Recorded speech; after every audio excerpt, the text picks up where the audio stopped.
Mamma mia, mamma mia. There we go. We'll have one egg, oh my Mamma god. mia. Figaro! Oh my god, they're so funny. Hello everyone, how's it going? Good to see you all, welcome in. How do? Hope you are all well, and welcome back to the official first episode of the Werewolves of London. Hope you are all good. I wrote up a previously on D&D, so we'll give you like a quick recap on what happened last session.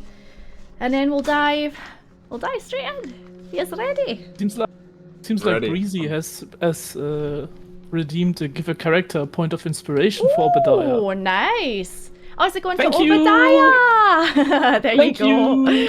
Obadiah. Sky. Thank you, Breezy. I greatly appreciate that. Because... Previously on D&D. Previously on D&D, thank you. So, previously on the Werewolves of London D&D, to be specific, our three adventurers all congregated at the Screaming Mackerel Inn, ran by a rather jolly halfling by the name of Ambroth. Obadiah, having travelled for months overseas, has travelled to London in search for his missing granddaughter, who was taken in by his son-in-law, Reginald Sterling. Seraphon, or Redbrass Dragonborn, has travelled from the north to London, this time by himself, having been here before with his family. He found himself the centre of attention, as a Dragonborn is very uncommon in these parts. Martin, our brave little halfling townsguard, has been told by his commanding officer to watch over the mysterious blood-red ship that unexpectedly crash-landed into the dock of London only a few weeks prior. But the arrival of the ship has brought with it an endless night, and the sun has refused to rise over London for weeks. Martin, unfortunately having been released from his duties permanently, has joined the other two at the Screaming Mackerel. Obadiah, desperate for some cigarettes, and Seraphon, desperate. He was gagging for a cigarette, let me tell you. Obadiah, desperate for some cigarettes, and Seraphon, desperate to look for some leads on his family's missing recipe book, were led by Martin to the night market, where Obadiah had a mild outer body experience for a few minutes and swapped with the minds and the body of a dog outside.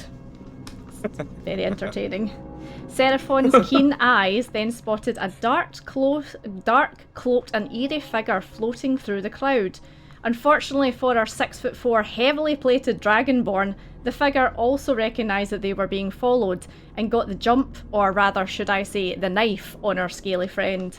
However, turns out that Seraphon isn't only the master of the bread, but is indeed a master of the words, as he managed to convince the figure to not only let them go, but to lead them to the dark alley.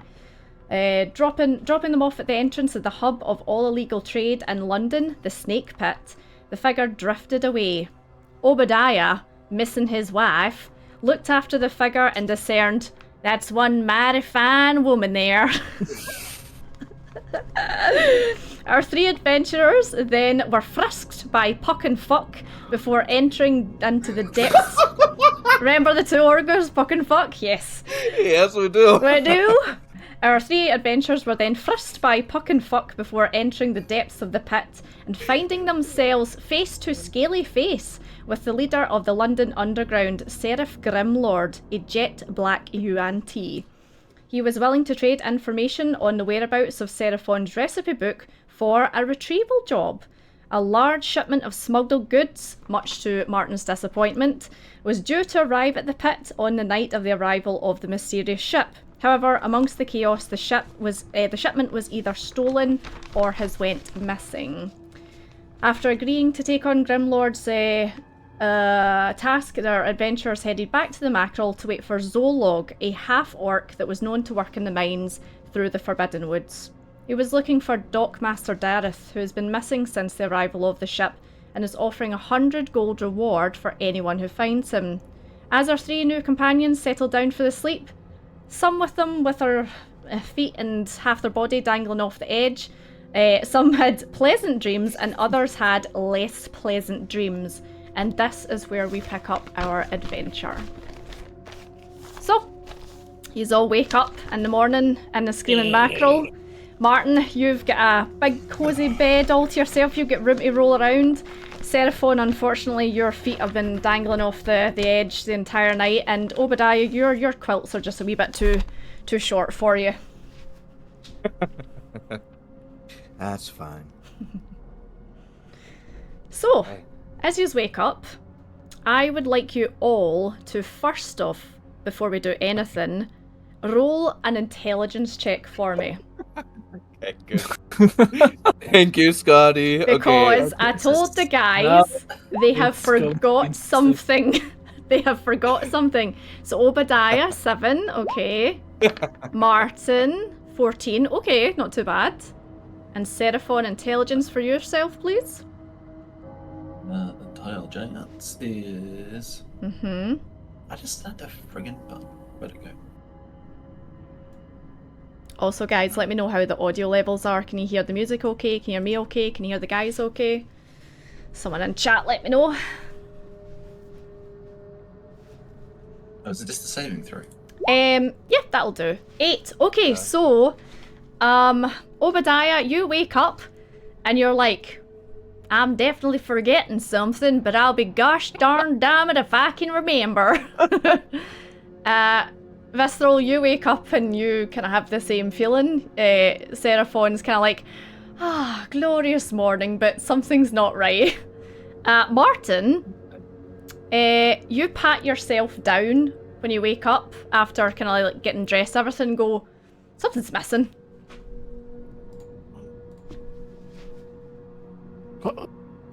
What's okay? I'm trying to panic and look all my things like what is missing exactly. Give me an investigation roll then. See if you can pinpoint what's missing. Sounds good. Boys are good. Thank you, Banana. Investigation. Yeah, Coming right up. investigation. 14. Is there gonna kick yourself? You don't have your weapons. You dropped them off at the snake pit before you went in because no business can be conducted on snake pit grounds. No contracts can be carried out on snake pit grounds. And then you talked to Seraph Grimlord, you passed Puck and Fuck on your way out, and then you went, right, let's go to the back roll then! And you didn't bother picking up your weapons from the 2 guards outside. I watched the VOD back to make sure that none of you had said, oh, we'll get our weapons. You just left. And I did ask you, are you just wanting to do anything before you go back to the battle? And you were like, no, let's just go. Okay, I'm not going to dress. I'm like totally panic. I'm running out of the room. Half naked, yeah. Half naked and start banging on the next door of one of my companions. Okay. Like, don't know who's There's only one problem. In next proximity to I me, mean, I'd say just see the way your cameras are laid out. So you're at the left, Obadiah's in the middle, Seraphon's. That's probably the easiest way to do it. Obadiah! Wake up! Martin, are you okay? I'm gonna reach for my sword. We forgot our weapons. Is it true? Does Obadiah see his sword in his room? How do you have your weapons? Seraphon! What? Damn it! What? We forgot our weapons. We forgot our what?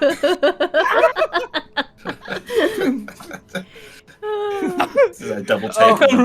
And I'm running back into the room and try to dress, but like putting my pants on my head and my t-shirt somewhere else, and like I'm totally like panicking in this moment. Absolutely. Oh, so yeah, you don't have your weapons on you.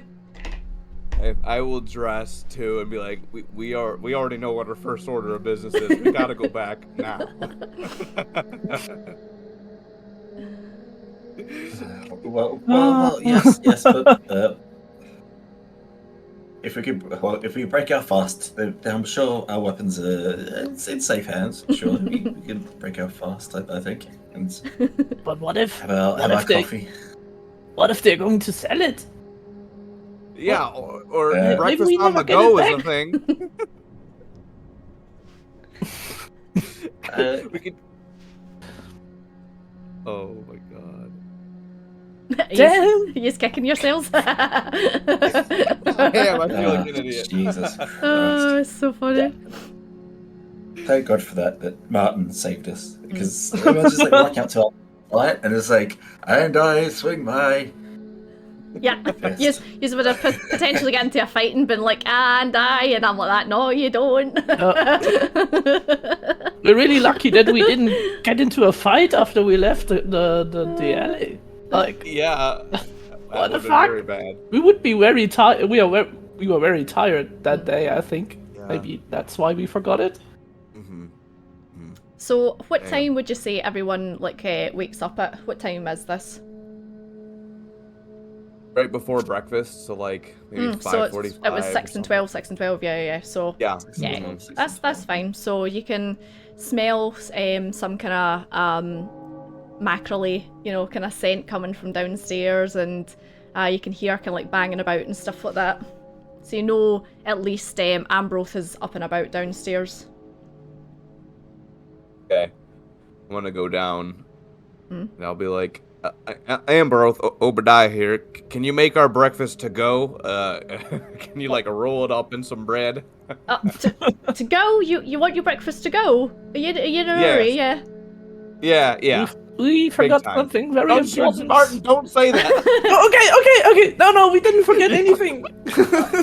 Right. Okay. We're fine. Yeah. We're just in a hurry. Sure, I can make your stuff up to go. Thank you. Before you go, boys, just over there, and you turn round, and there is a rather large half-orc, half-orc sitting, eating his breakfast, a couple of seats down from you. That This over guy there, looks like that over there is Zolog. I know you were looking for him last night, and then you wanted to go out and you tried to bribe me, Martin, which I'm really surprised at you. But yeah, I can make you breakfast to go. I'll just get that ready, and he just disappears into the back. Oh, we're not ready to meet him. We don't even have our damn weapons. Well, we still have. Well, But look, if we don't speak to him now, he's going to be gone for work again, and he's not going to be Yeah, able to that's get That's a until good point. we should do tonight. that. Oh, damn it. Let's just speak to him. Okay, Is he- I'm gonna pull out a was he- cigarette. Does he look like preoccupied? How do we? Can we get a look at this guy? He's eating. He's. I mean, give me a perception check if you want. Reception. Everyone act like we have our weapons. Yeah, that'll work. I feel like my imaginary Well, sword. Oh, it's all. At least I've got at least I've got fire. Perception a 4. He's eating. Oh man. He's back to you, and he's munching away. So big half orc, dark hair, tied back in a kind of tight bun, dirty clothes on, and yeah, just munching away. Actually, I can add his picture to the slideshow now Oh, nice. because he's officially, well, I say met him, but you've seen him now. So let me add his picture. So I think add file, and where's Zolog? There he is. I'll bring up his picture. I'll flick through these. There's Ambroth. Oh, there's the Dwagar that you've met. There's Puck and Fuck. Nice. And Yep. this should be coming up. This should be Zolog. Oh no, that's the lady that owns the glowing pot. There he is. There's Zolog. Ooh. Oh, damn. Yeah. So he's Oh, sitting wow. munching That his guy looks breakfast. cool. He's very cool looking, yeah. He He's got is scars cool. all over Wow. his face. He's kind of 2 tusks that are quite kind of like kind of short, but they're kind of sharp looking. And yeah, he's got some clothes on. He's got his kind of mining gear all down by the side of him, and he's just sitting eating maybe about 10 mackerel, something like that. He's got a big plate full. He looks like a big lad. Jeez. Wow. Okay. Alright, so You have a point, I'm gonna Seraphon. approach him. Yeah. Yeah. I'll go Yeah, with so I was Seraphon's. like- Okay, we can talk to him Okay. first. Mm-hmm. Okay. So Looking I'll at approach him, looking at this plate, my stomach starts to rumble. I'll approach. I clear my throat. Excuse me, Mr. Zolog.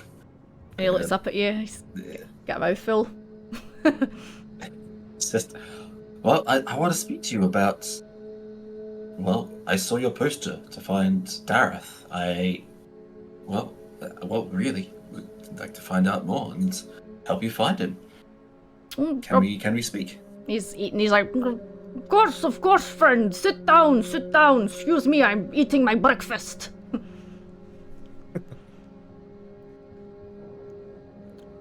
I'll sit down. Yeah, he's sitting down. I'll sit down. Not seen a dragonborn in these parts in years. Very impressive.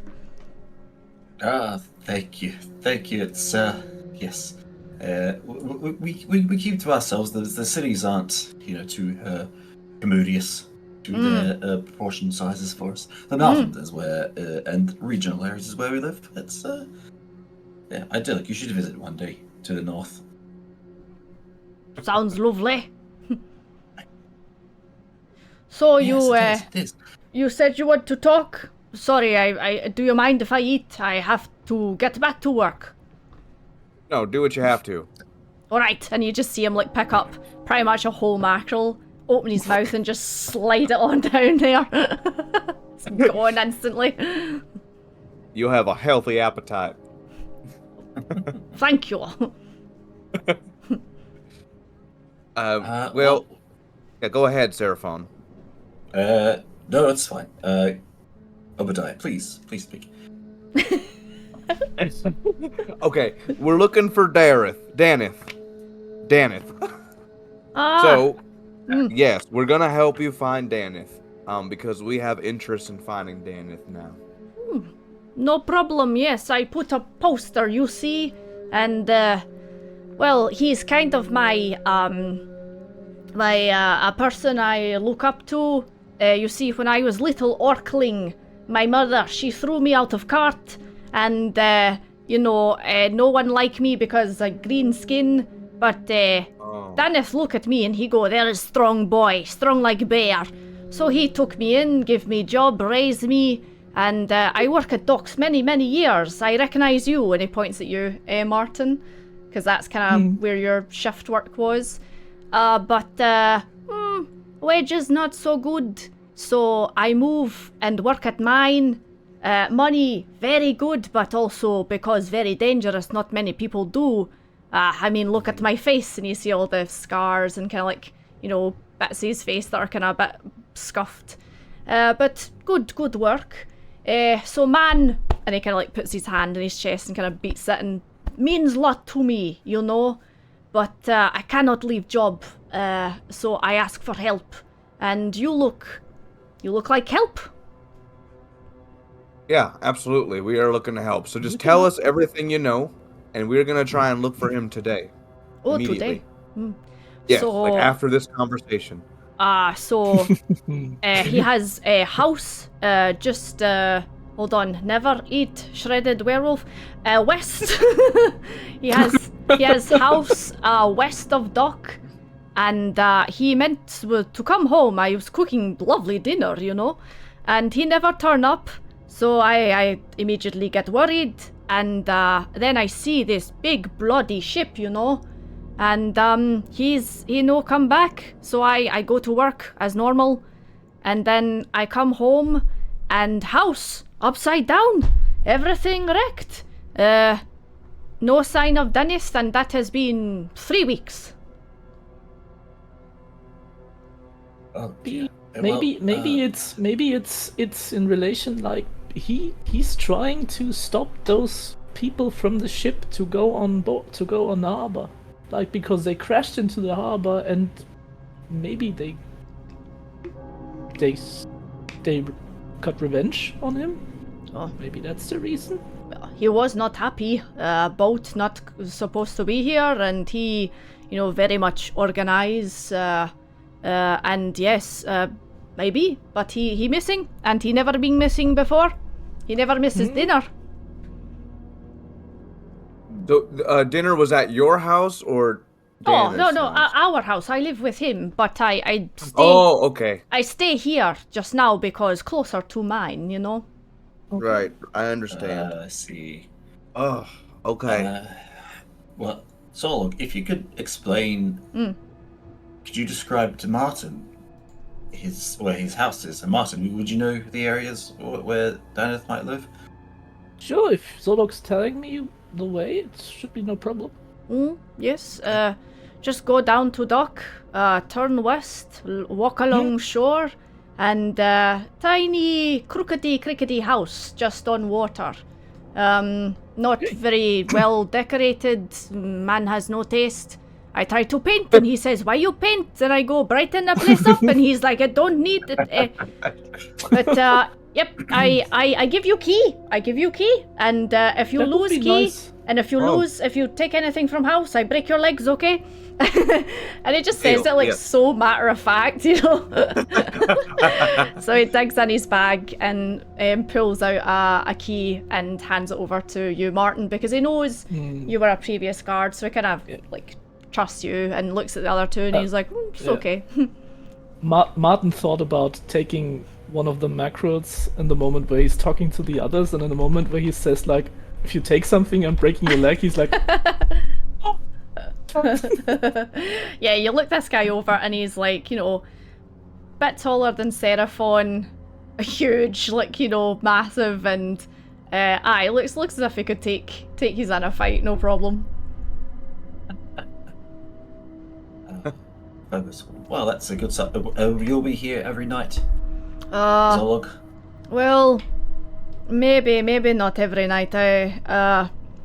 So just now, working mine and also protecting people to and from mine, because, you know, woods and strange things happening, so very dangerous, you know. So depends, but I try to be.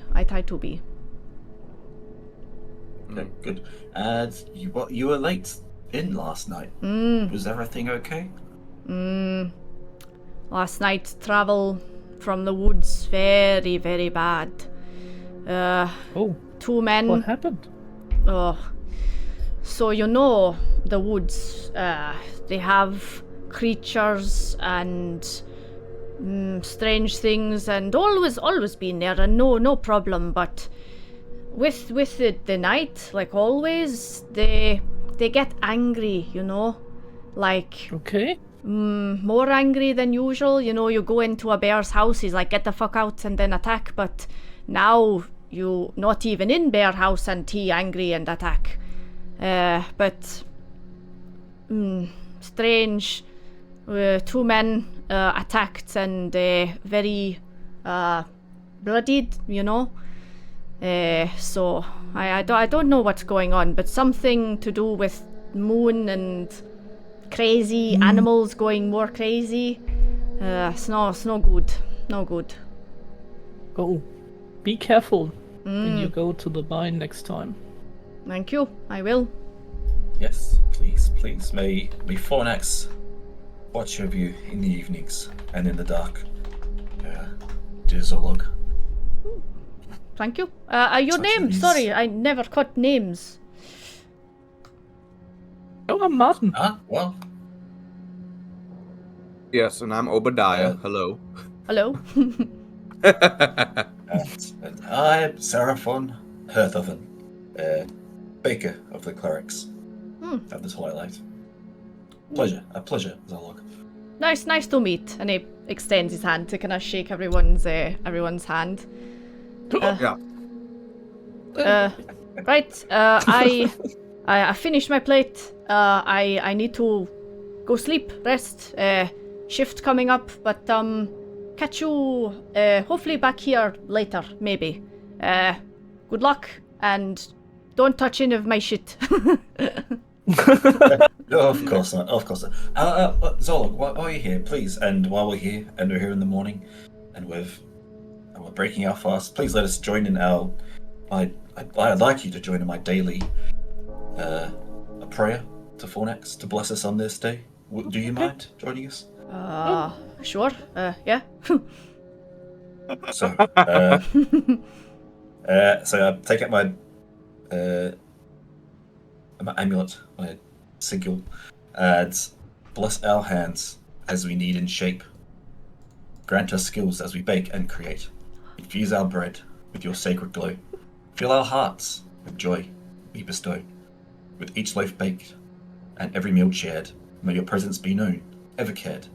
Blessed be this morning, blessed be the start, with your blessing, Fornax, in our heart. Thank you. Amen. Amen. Bread! Thank you. Lovely. Alright. Good luck. See you later. And he picks his stuff up and heads up the stairs to go to bed. Go for a sleep. You know what? That really helped me, Seraphon, because I was really anxious There's about only one problem. the weapon things, I but I only feel have better. one egg. Lang me Thank you. Lamrik. We the folks.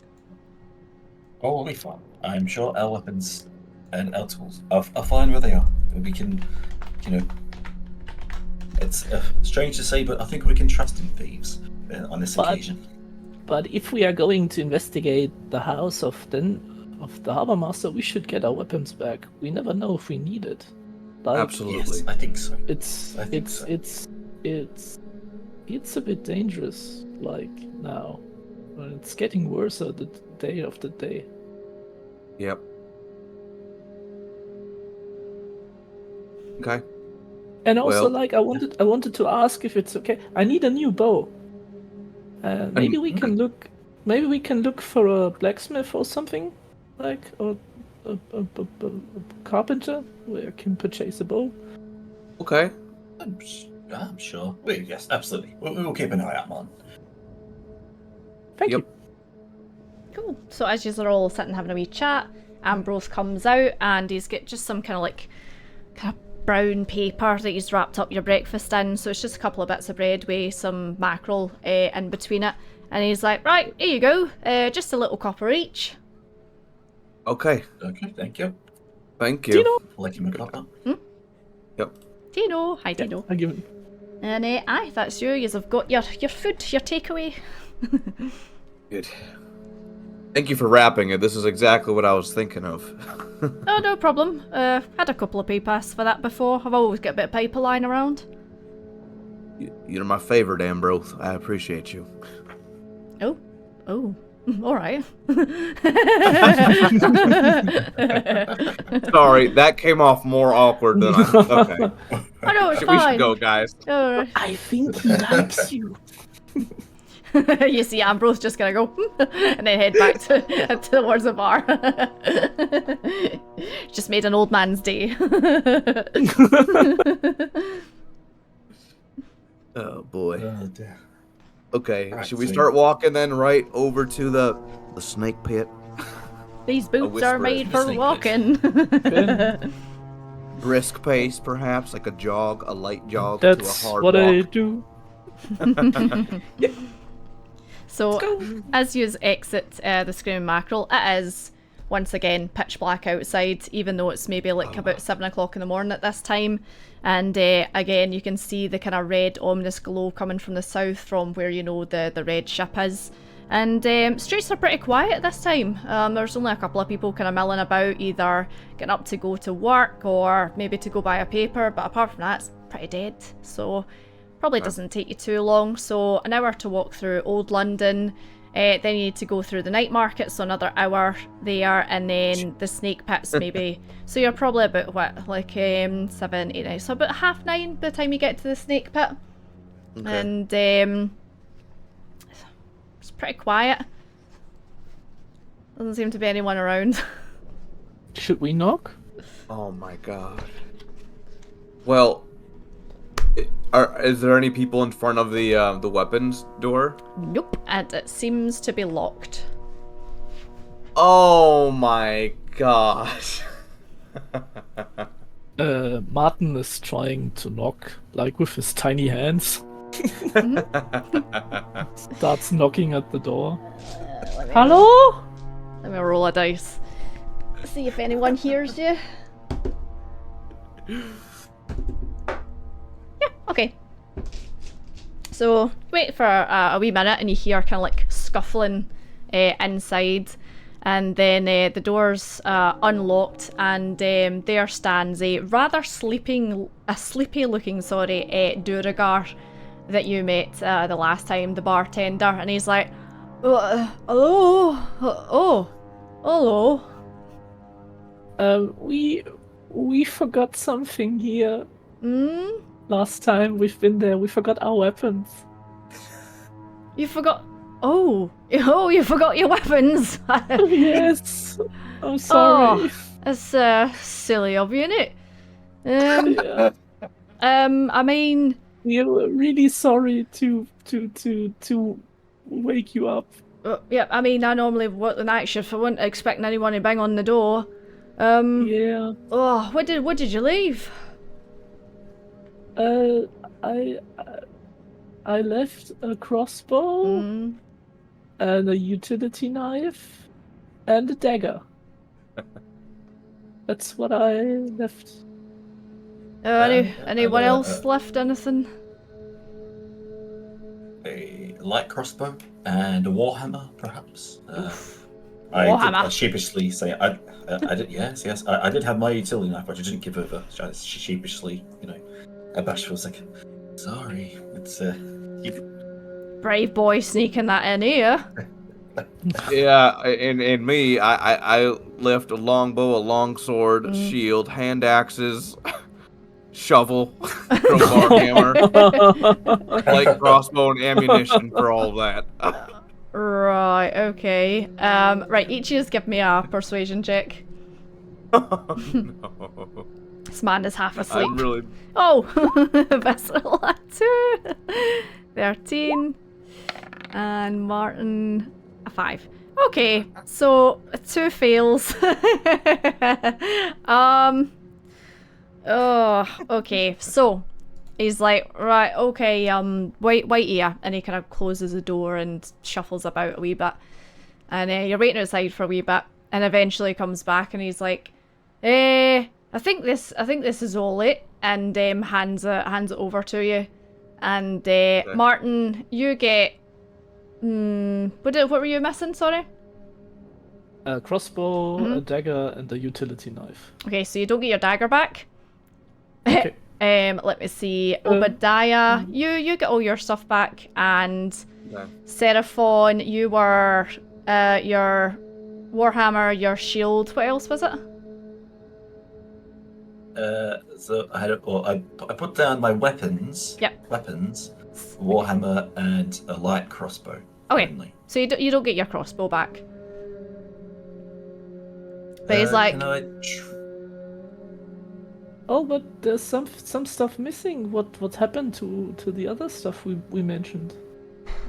I'm not the janitor. I'm not the keeper of the stuff. Like I don't even know if this is your stuff. It was just lying around. But if you want to come back for the other stuff, you might have to come back later. And you can see he's like literally like nodding, like while he's talking to you.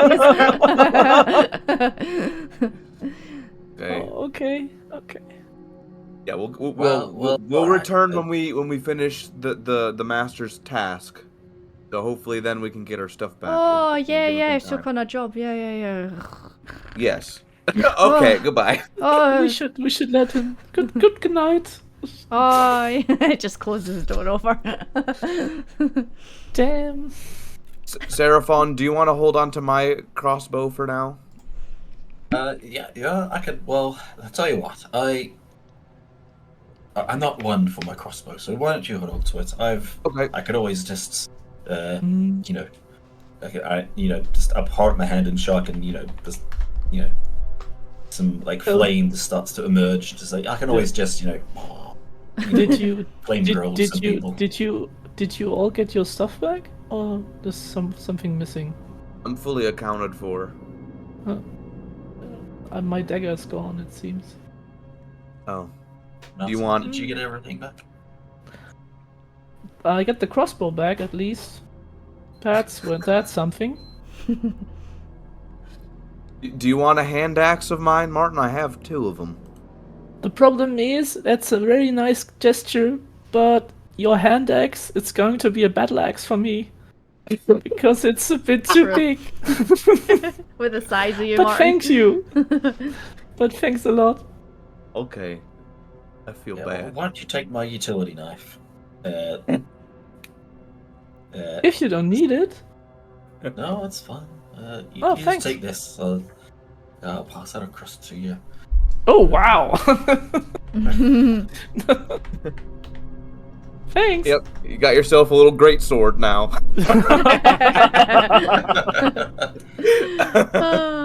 I can imagine it's like Frodo with like Sting. It's maybe a bit like that size for you. Yeah. Yeah. Thanks a lot. Okay. Yeah, but if we are going to look for a longbow, maybe we can find a warhammer for you too. Yes, well, I did. Well, I did get my warhammer back, at the least. So at least I can hit them with the blunt end, as we might say. Yes. So well, it's the morning. Well, morning is upon us. Where first? To Dareth's. Yeah, I think that's the most There's- logical step. I was thinking too and curious to know if there was any investigations done by like law enforcement or something like that. Right? Martin, like would the Daneth, do you think it'll be already tampered with, like the crime scene, if you will? I don't know. They didn't find something what they're looking for. Maybe we can find something. Yeah, Okay. we should give it a try. At least maybe we get a hint of what we are going to do next. It's better than just, stumble in the dark.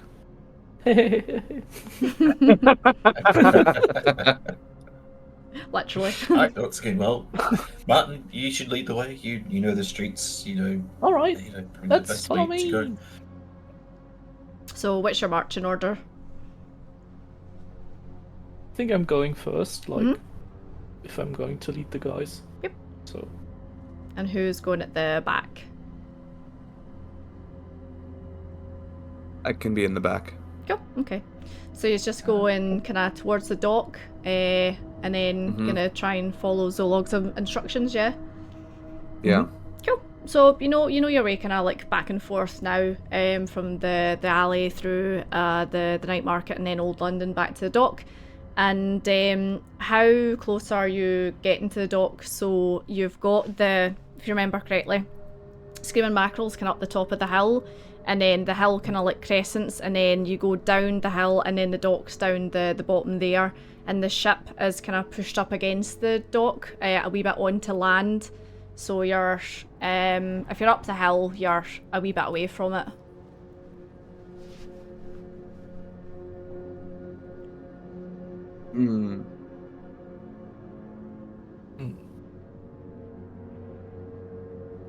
What do you think, Martin?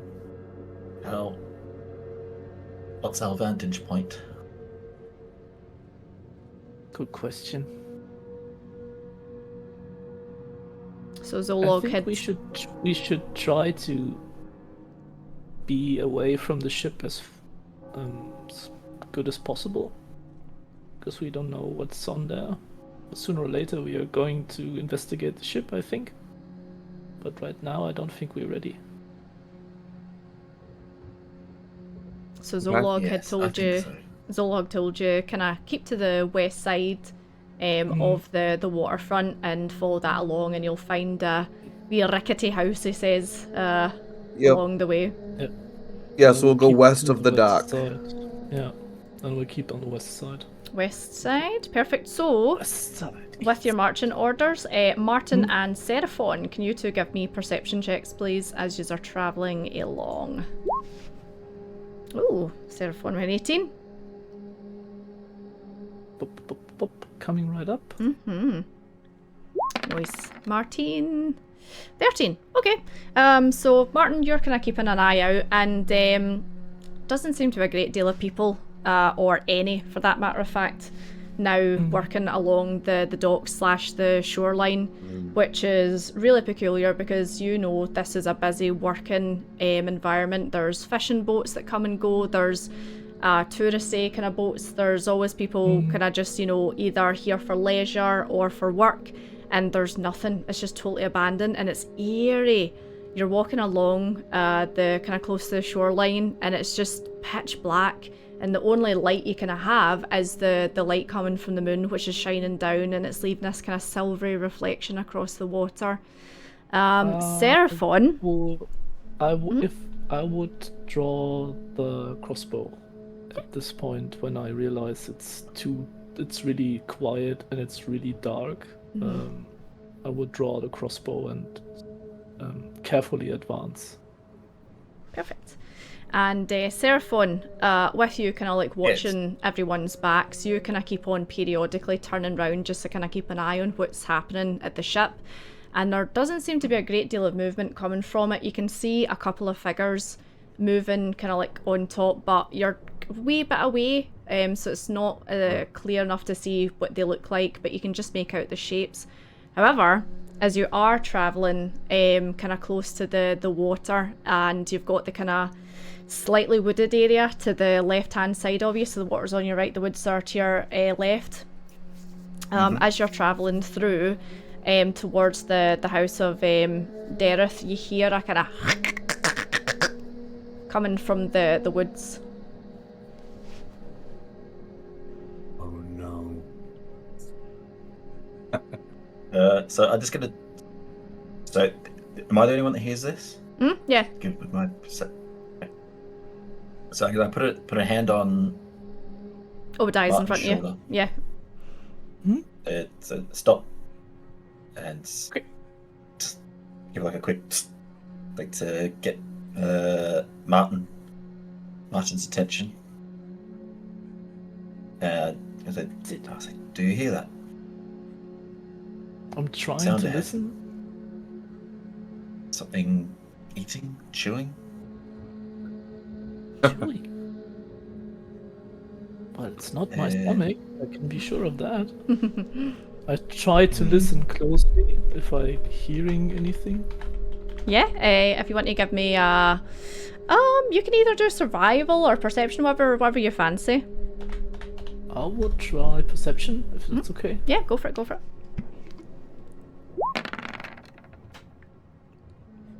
Oh, 21, yes. wow.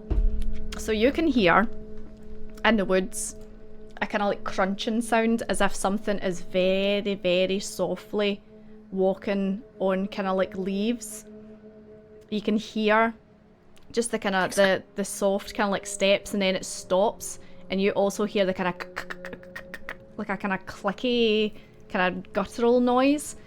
But with a 21, I will say that whatever it is doesn't sound threatening.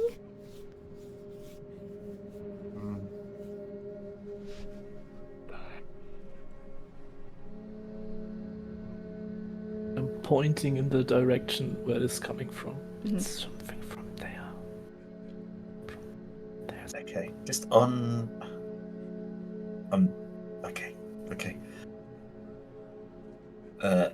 Just on Martin, I'm going to bestow a vigilant blessing. So with my hand on his shoulder, it's like in my head, it's a silent prayer. And so Martin, the next time you need to use your initiative, you will be at advantage. Ooh. Is this a spell, yeah? Thank you. Yes. Perfect. Do you want to pop the description of it in the chat for me, please? Thank you. Oh, so it's literally called Vigilant Blessing. Perfect. Advantage on initiative. Perfect. Thank you. So you have that now, Martin. I would try to sneak a bit closer. Okay. to the I'll house. follow. Alright, I'm just gonna make... Are you sneaking, did you say? Sneaking, yeah. Give me Sneaky. Whoever's sneaking in, give me a stealth roll, please. Yes. Stealth. It's an 11 and a 7. Okay, dokes. I suppose we plate. Damn it. Yeah, is it a half plate or full plate you're wearing? It's chainmail. Chainmail, okay, cool. Right, So so that's heavy armor. make a little roll. Oh, no way. Hold on. Is that gonna focus? What? Will It's not. a nat I can't 20, see it. everybody. It's a nat. That's 20! It's not. Hey, look at that! First roll of the night from me. A nat 20. Okay. So, whatever it is that you are trying to approach, hears you both coming, probably from yourself, Seraphon, where your scale mail kind of rattling a little bit. And you just hear yourself, Martin, because you had such a high perception check. The footsteps kind of like come to a stop and then withdraw and run deep into the woods. Oh, it's gone. It seems to have gone. Alright, well. Because I immediately am just like, oh, I don't have to sneak anymore. I was like, stand up. That's like, Back to your noisy self. Seems like we scared it away. I am the knight. Yes. I am the knight. I am the knight.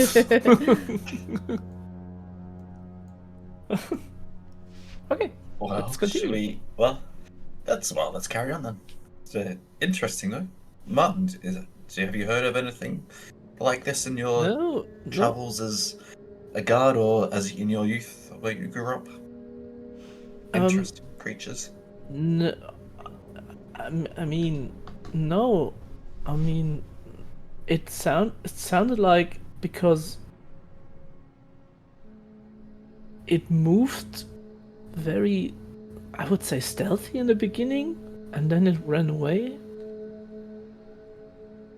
If you want Well, to give maybe me that's a nature check, I'd probably say Martin, give me a nature check, and Obadiah, because you were part of the Whispering Pines, and because of the stuff you described that you like to do in your kind of backstory with the hunting. Okay, so Oh, nice. with the 10 and a 17, the two is kind of like think back to creatures and, you know, beasts and stuff like that you've came across, and whatever this is doesn't feel familiar to any of yous. Yeah. I don't know. So I'm thinking either a rare creature or something unknown, which is not good in my line of work. Yeah. Especially like because of this whole it's dark all the time. You don't know what's coming out of the forest now. Right. Exactly. A lot of nocturnal things will be out and about Yeah. almost constantly, which I feel bad for because that throws off their natural cycle. Because out in Appalachia, everything, the life cycle of nature is very important day to day. And I will light a cigarette and start smoking on that one. No worries. I'm just reminiscing about nature and daylight at this point. Yeah, these are all short and a bit of vitamin D at this point, especially you, Martin, Yeah. having been here for about a month now with no sunlight. Cool. So are you continuing on? Yeah, let's continue on and try and find the house with the directions that Zola gave us. Excellent. So Looking for a rickety house. a rickety house. So it doesn't take you too long. You get the feeling that because Daneth, worked at the docks so often, his house would be kind of close to the docks. So it takes you another maybe like 20 minutes to get there. And sure enough, you can see what looks to be a kind of slightly lopsided, weather-beaten, rickety house just in the distance. Okay. One of us needs to... Sorry, I'm in hunting mode. I get really into planning for trapping and hunting. One of us should definitely look in the windows just to make sure it's safe for us to unlock the door. I can do I it. agree. I'm nimble and can be stealthy. It's okay. Okay. And you have That the key sounds good. anyway, so go on ahead. I will try to stealthily sneak up the house and check the windows. Yeah, just give me a stealth roll. Yes. Stealth. Ba-ding. We get a 20. Nice. Wow. So you are, done. like Obadiah says, invisible. You are the knight. So with your kind of dark clothing, I'd say you're kind of. Actually, have you changed from your guard gear, or are you still rocking that? I'm still rocking that. You're still rocking. Okay, so got a kind of a deep, kind of browns and kind of deep greens, coloured outfit. So use that to your advantage to kind of slip in and out of the shadows and get a little bit closer to the house. And as you get up to it, you kind of see that as more or less kind of like one of these houses that it's been exposed to the sea and the elements for a while, so it is slightly kind of worse for wears, like Zolog said. And you see a kind of like half painted, front door and stuff like that. But as you get closer and you look inside the windows, you can see that the place has been turned upside down. Desks, tables, chairs, everything is all over the place, paperwork strewn across the floor. It doesn't seem as if there's anyone kind of in immediate proximity. Okay, then I looked to the others and just make like, come on. Okay. I'll approach. I'll be bringing up the rear, just behind Obadiah. Okay. And you guys see very much the same. The kind of weather-beaten house, and then inside with the furniture and everything everywhere. Okay. All right. And when everyone is there, I'm trying to unlock the door with the key. Yeah, easy enough. Key slides right in, and a couple of turns to the right, and the door unlocks. Kind of gives a wee as it does so. And you think, oh, need some oil, Okay. Open the door slowly.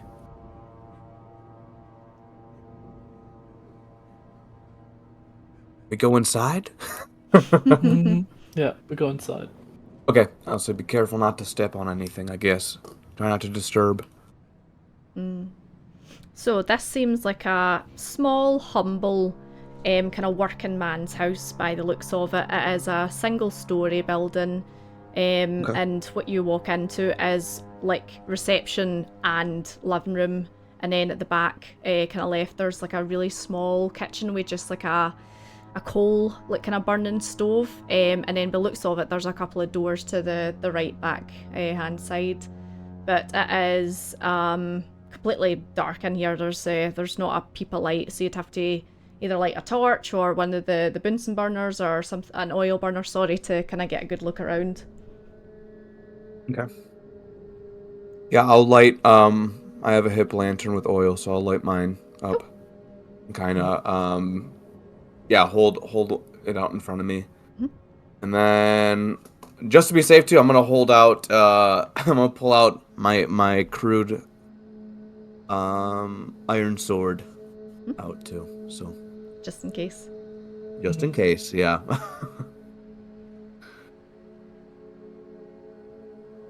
Okay. Yeah. Okay. I would. So just to give you guys an idea of what I'm thinking, I would probably. Obadiah would probably want to look around, focusing on like maybe tracks or fragments left behind of occupants or individuals that might have been here. So that is what I would try and do to kind of get a sense of what happened and who may have come in here. Okay. I would support Obadiah in looking, and yeah. Okay, so Obadiah, if you want to give me, Martin, if you're helping him, investigation with advantage. Have a wee nosy, see what you can see. We'll see. Oh wow, 15 to 15. Double 15s. Oh, Nice. okay, so Interesting. having came from the background you've came from with your work with the society that you've done in the past, you have an idea of how scenes look, whether that be like the scene of I don't know, like a fight or a scuffle or stuff like that. You have a kind of a rough idea. So looking around, you can tell immediately that this place was try to think how to word this. This place was made to look like this. It wasn't natural. So it's not been ransacked as in someone's came in looking for something and, you know, like has been pulling drawers out and stuff like that. It's been placed in this kind of display. Oh. You know what this means? What I'm thinking, Martin. This was probably staged by Daneth himself. Oh, you think so? But why would he do that? Well, think about it. If a lot of the workers are gone missing, and this boat crashed in here, he has no authority anymore. Maybe the mayor's compromised? I don't know. What were you thinking? Well, I was there the day when this ship crashed in, and Dennis get into a fight with one of the guys from the ship. So it could be you could be right. Maybe he staged his disappearance to maybe getting some kind of attention to these guys from the ship, so that Right. someone's going to look into that. Mm-hmm. But the thing is, like, he wouldn't be sure if that's going to happen. Mm-hmm. So if he would stage his disappearance, he should at least give someone a hint, like, or a lead to this, that points to that ship. But Right. what So if maybe Daneth left behind a clue, you're saying? Yeah, but what if someone just not staged this disappearance to draw away from the fact that they killed him? Oh. Yeah, that's another possibility for sure. Maybe we should check around again. Maybe outside of the house. Maybe we find something. Or, and then we can also check the two doors too, like the side doors. Possibly a bedroom. So, okay, we can do another full sweep with that in mind and see if there's a clue left behind by Daneth. That's what I would be looking for. So is there? Yeah. Perfect. So could we check the bedrooms? So How many rooms are in there's this house. So there's one bedroom on the right and there's one bedroom on the left. So what one would you like to have a look at first? I'll take the left and have a look in there. You open up the door, and this room is kind of in the same state as the kind of like living room / kitchen. It has been turned upside down. The kind of single bed has been flipped on its side. The mantelpieces have been turned over, smashed a little bit. It looks as if there was maybe like a painting up in the wall and it's been torn to shreds, and the kind of window that was beside the bed, just overlooking the wee kind of brick bed, is smashed as well. Is the glass on the inside or the outside? Ooh. Is there glass on the on the floor? Give me an of the investigation room? check. See what you can see. Nice. Investigation. 7. Well, So it looks as if the way the glass was broke is something came through the outside into the inside. okay. Could I look around? Was anything like maybe like a rock or something was thrown through? Can I determine that by looking around, or was it?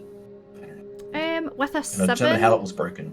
I mean, with a 7, it's no hard to kind of see. There is a small rock beside the kind of the foot of the bed that's been turned over. Just looks like an ordinary rock from outside. Okay.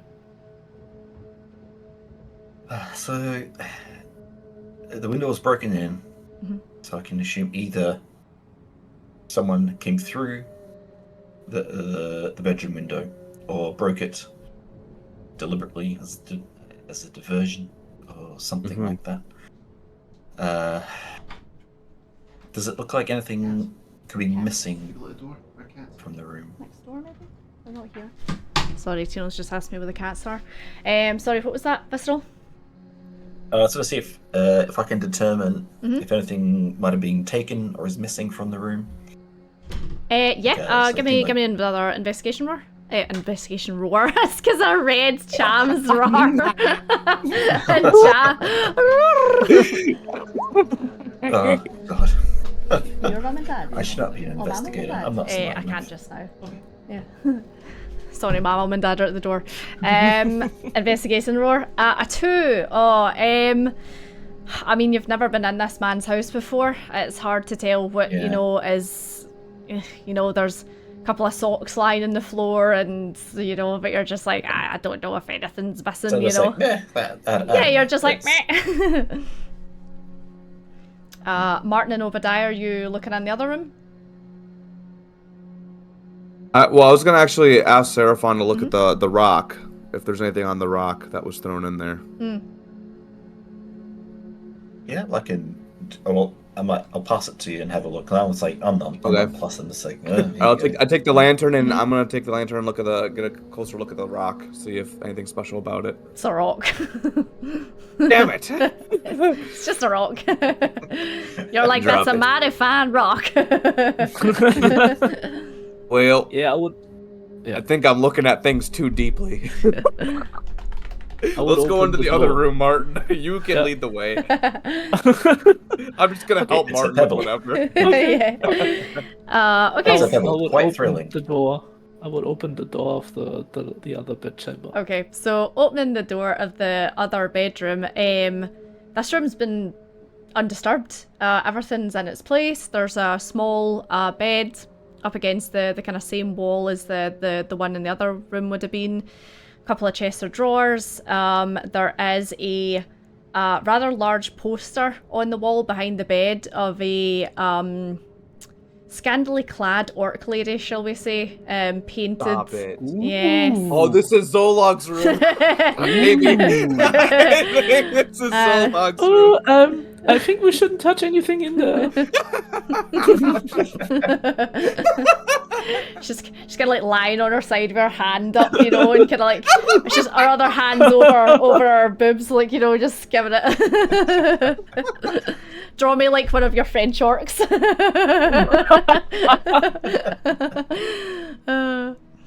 Obadiah has not seen anything like this Yeah, before. you're like, oh. Because he did not live in like an industrial area. Like posters aren't made. Yeah, you're kind of But a like, what lady- witchcraft is this? Yeah. Obadiah's gonna look like, well, damn, I didn't know you could put that on paper. Yeah. So it's very much a teenager's room, Yeah. Yeah, I'm assuming it's Zolog's room. Yeah. Just don't touch any socks. The thing, but Obadiah, your theory Yeah. makes more and more sense now. Look, everything else is crashed, but this room isn't. So this room isn't crashed. It looks normal. Oh. So it makes gonna, more sense. I'm gonna shine the lantern around. I don't know. I'm gonna help Martin if you want to take a closer look at the room. I don't know Yeah. what we need. Well, Scotty, is it visually normal? Visually, it looks, yeah. I mean, give me investigation. Okay. If you want to Okay. have a kind of deeper look at it. Okay. I'm trying not to touch That's fine. anything. You're just looking with your eyes really, really strong. 20? Yeah, I mean, it just looks as if nothing's been touched in here, like, the bed's unmade, you get the feeling that Zolog's not the kind of person that makes his bed in the morning, There's a couple of bits of clothes lying about here and there, the drawers are kind of half open, but you just look round and you're like, this kind of looks like my bedroom when I was a teenager, minus the orc lady pin-up drawing on the ceiling, in the wall. Yep. Yeah, Martin, you're absolutely right. This was staged. Definitely, you're absolutely correct. Yes. Should we look outside too, or should we just? Yeah, I think that's a good Go. idea. Maybe you find something else. So I'll go outside with them and find the window that was like the side of the house that the window was broken from. Mhm. And just kind of look in that direction. If there's any footprints or tracks or anything like anything snagged on bushes. Or Yep, just be another anything investigation. Like that. Give me investigation. Investigation. 16. Nice. So looking Nice, around, there are footprints and stuff like that around. But as you kind of look down to where you think, right, well, if the rock was thrown inside, it kind of got that far into the room, so the person would have to be standing about here. And you look down, and there's a set of footprints, but they are bare feet. Okay. So there's no shoes. Can It's just I- a pair of Okay. small bare feet by the looks of it. Oh, bare feet. Now, can I have a little bit of animal handling knowledge? Can I determine like the size of the animal or information from this? I mean, with a at all? 16, you look down, you're like, they look like human feet. And they're maybe about, well, larger than your feet, probably bare. about half the size of your feet. So someone bare kind of... feet, not bare. Yeah, bare like the as in animal. like naked feet. Yeah. Miyazaki's favourite. naked human feet. Right. It's just like a bear. A bear? Through a rock? naked toes, There's a sorry. bear, throw a rock in the woods. Yeah. Bare feet, right, okay. So bare feet. So like, to me, Obadiah's he's the mountain man to me. So I call him over and I say, Obadiah, what do you think? Okay. Yeah, I'm gonna look around for tracks then. Tracks. Yep, just a wee investigation. Okay. Oh, you're rolling good. An 18. So yeah, you spot the naked feet, naked human feet, and you kind of have a look around, and you see then. So from your kind of investigation, you note that these feet have came from a kind of like more west direction. Looks as if they've came from the direction of the woods. Came towards the house, and then there's also another set of feet that have then joined these ones, but these are boots, a pair of boots. Yep. Okay. Boots joined. Interesting. So if we followed these footprints back to so I'm assuming, is that what we've done with Yeah, I would share that with everyone. So it seems like, to recap, they came from the west, from the woods, and then there's another pair of boots that joined. Could have been Zolog that joined. Should we follow the footprints? What do you think? Should we try? Yeah. We'll try if if it's don't know how old these are, but we'll definitely try and do it. All right. I was afraid you'd say that.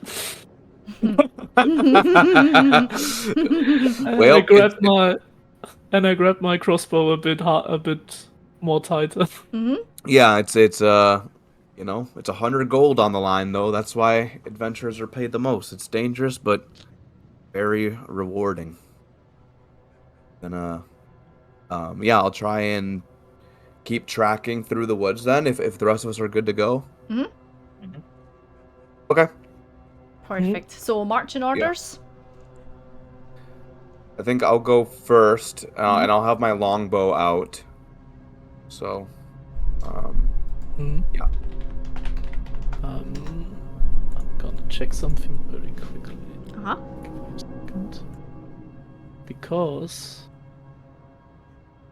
What you got? so forest is one of my favorite terrains. Ooh, so Oh. you can't get lost. So, yeah, your group Um, can become lost except by magical means. Difficult terrain doesn't slow your group travel. And even when you engage in another activity while traveling, you remain alert to danger.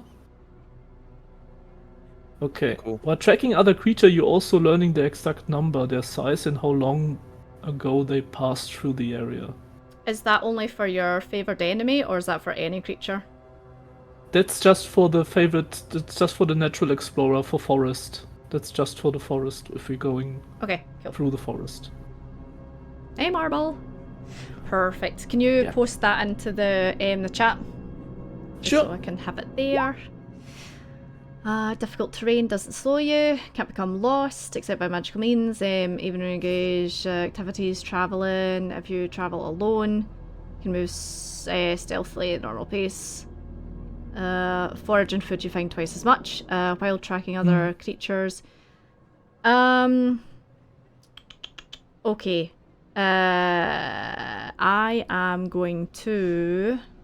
But it's just for forest, so as long we are not in the forest area, it's not counting. Okay, I'm trying to think of the wording of this then, because...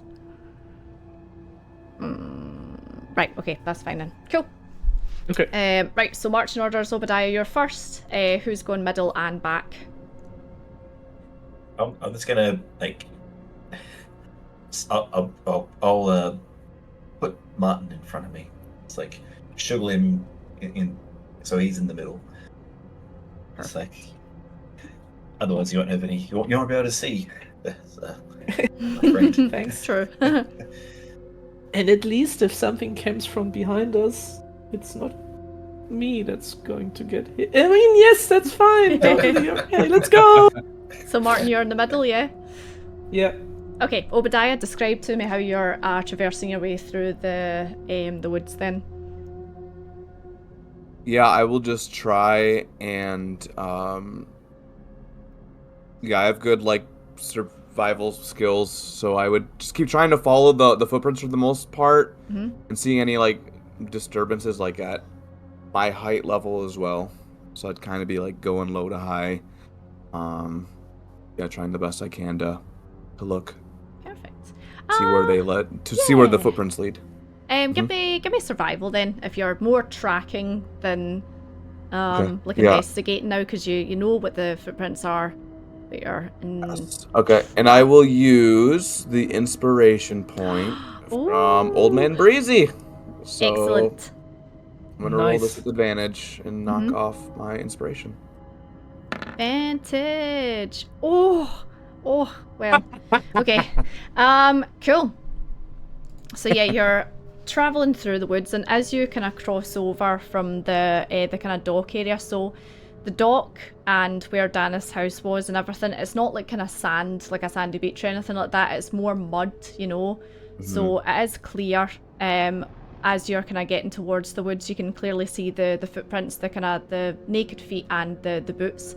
However, as you get into the woods, it becomes more and more difficult to track them because of the density of the woods. There's a lot of weed, there's a lot of grass, there's a lot of dead leaves that are on the ground, and with it being so dark as well, it's pretty difficult to find your way around.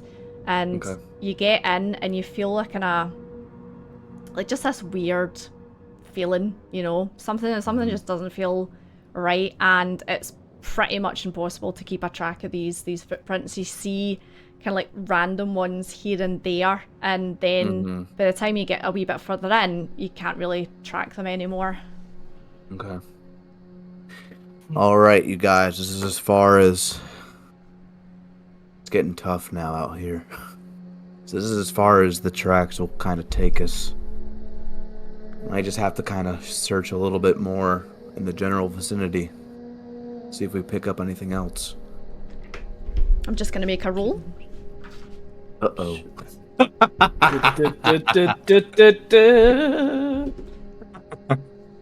Feels raw, man. Should I try to should I help you? Do you need help? You can take the charge. I need to give my eyes a rest. That was a lot. Okay. I'm not as young as I used to be. Actually, that's a good question. But you did good so far. You Very don't have good. dark vision, Obadiah, do you? No, I do not. The halflings have dark vision? No, but I use my hip lantern. Yeah, to light the way. Seraphon, Dragonborns, they have dark vision? Dragonborn does not, Yeah. but I am a Twilight cleric, and I do. Okay, so you've Like got a your dark hip lanterns. That's fine. But yeah, just tell me what you're wanting to do. I would try to make a sense out of the steps, the footprints on the ground, and try to find a way to continue our way.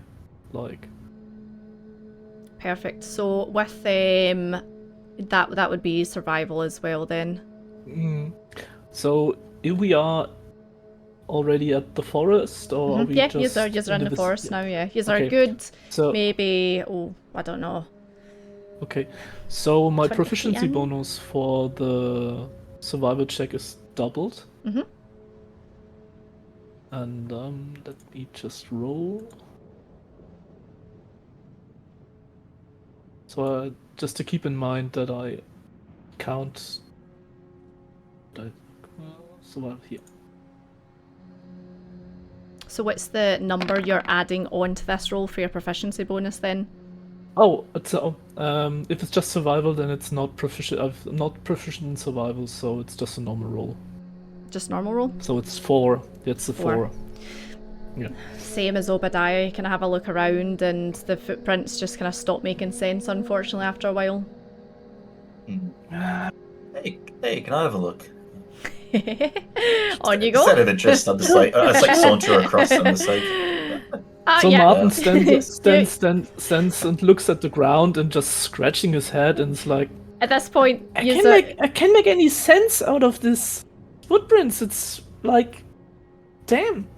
At this point, you are now kind of looking at each other's footprints and going, "There's one. Oh no, wait, that's yours. What size is your shoe? Oh, that's your one. Is that? Oh no, there's it. No, that's not yours either." Oh man. Okay. No more Seraphon, footprints. save us. We're just gonna have to keep traveling west, I think. If that's where that's where all these footprints have been heading, and almost like a straight line. We'll just keep following the general direction. This is how everyone dies in episode 1.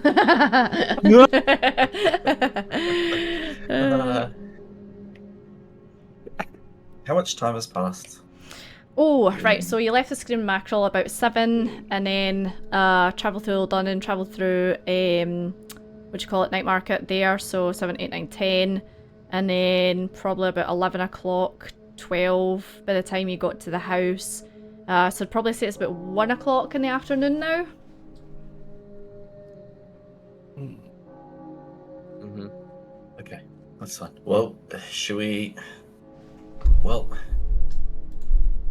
I just need to Google something quickly, hold on. Oh no! Yeah. Pause, please. Hold. Freeze. Yep.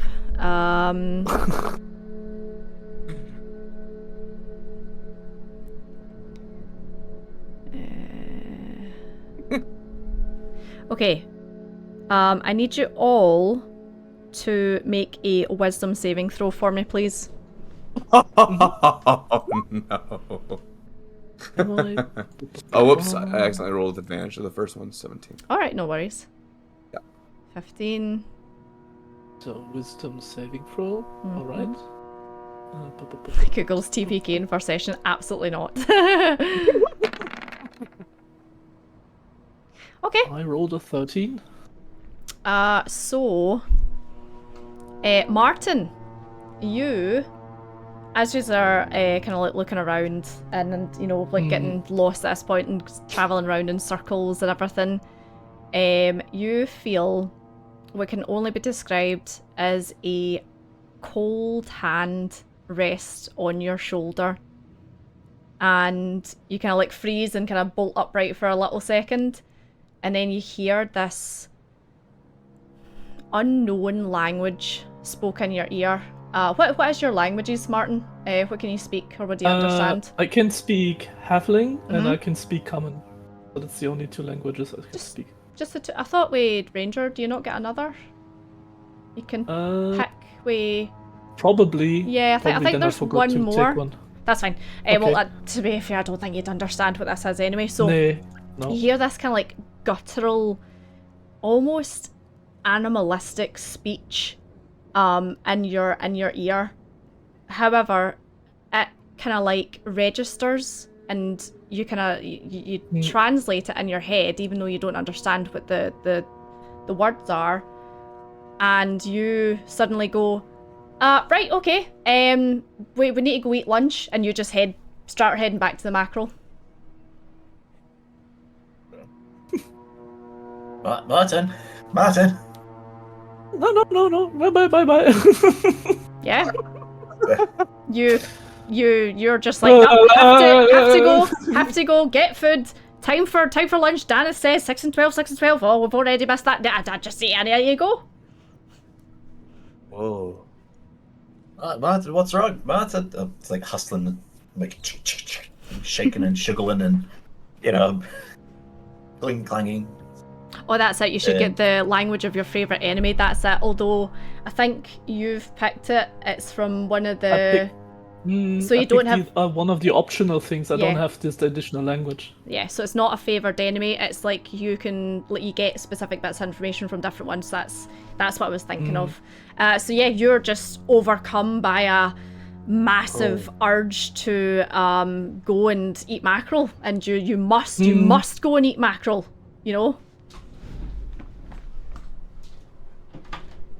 Ah, jeez, Obadiah, come on. Yeah. Wow. Okay. Okay. Food, I'm coming! I have no idea what's gone over him. This is really weird. This is not what we were set on earlier. He was a little scared. Do you think he's scared, Seraphon? What's... I don't know. I wasn't looking at him when I don't know what's happened to the small fellow. Okay, I want to kind of turn around and I'll like pick up the lantern, just kind of do like one shine around Sweet. the trees. Give me a perception check. See if you spot anything. Come on, 18. Sky, come on. Oh. You flick your as you see Martin basically like disappear at an alarming, almost like Terminator, running through the woods towards the dock and then back to the mackerel. You kind of like shit and quickly kind of swing round just to see if you can see anything by the off chance. And as you peer through the woods, the wood itself seems to silence, and the trees and the leaves all breathe inwards as your vision warps and drives towards what seems to be a naked woman bent over and just tipping her head, looking towards you, and then she vanishes. Oh shit! And you go, no. Oh shit, and then run as fast as you can. And as you Seraphon, run! And as you both run through the woods out of there as fast as your wee legs can carry you, you hear a behind you. And you're out of the woods.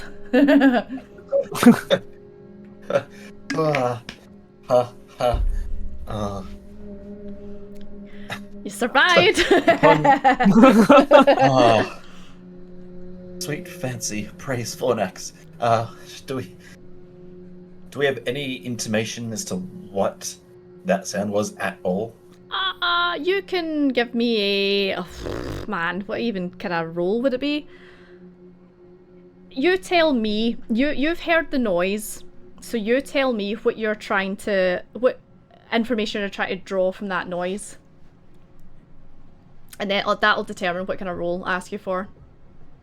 I'm trying to determine if it was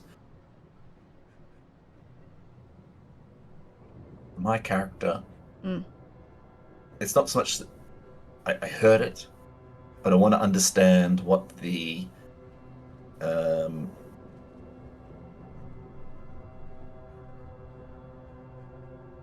the, I guess, is it like whether it was, is it a warning? Is it a communication? Is it saying something to something else? Like just like a, is it a Okay, like so a word or a language? yeah, the kind of the context between the noise. Yeah. Oh, that would probably be insight. Yeah, Okay. yeah. Give me insight. So it's more like a chittering noise. Yeah, a 19. Okay, with a 19, you were able to discern that the noise sounded humanoid, and sounded like a communication of some sort, but not a communication for you guys.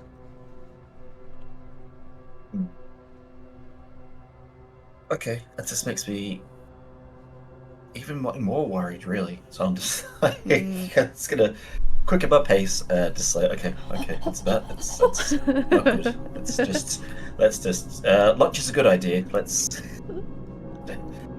So, Relax. Martin, Everyone relax. you are sprinting as fast as your teeny tiny legs can take you, and unfortunately, you've missed lunch 6 and 12. But you basically run all the way back to the mackerel, and you burst open the door, and you're like, mackerel, dead mackerel. Hungry. No. Martin, you all right? You look a little bit weird. Oh, what? Just speak, common boy. What are you saying? Macro. Give me macro. Well, it's not 6 to 12. Oh, fuck it, all right. 2 seconds, and he goes in the bag, brings out this kind of like. You think this was one he maybe accidentally burnt, and he was like, "Oh, I was gonna throw this away, but maybe I'll throw it for the birds later." It doesn't even get a chance to hand it over to you, and you're like, "Ah!" And as soon as you have consumed the mackerel, you feel back to normal again. Huh? What? What has happened? Guys? Obadiah and Seraphon are maybe like a couple of minutes behind you, but by the time you've finished your mackerel, you two are kind of come in the door, and Martin's just sitting there like. Did I just dream it? That we went to the woods? Yeah, we went to the woods all right. Oh, we did? But what I'm doing here? And why I have this mackerel in my hands? Within a split second, something came over you, and you did a 180 and marched out of here screaming about mackerel, and we couldn't keep up with you, and we couldn't get you to stop from your. It was almost like you were in a trance. Okay. Wow, that's weird. Yeah. That's Don't something. you remember that? Like, you don't remember doing that, Martin? The only thing I remember was like I had this unsatiable urge to eat mackerels. That was the only thing I remember. And now I'm sitting here and eating.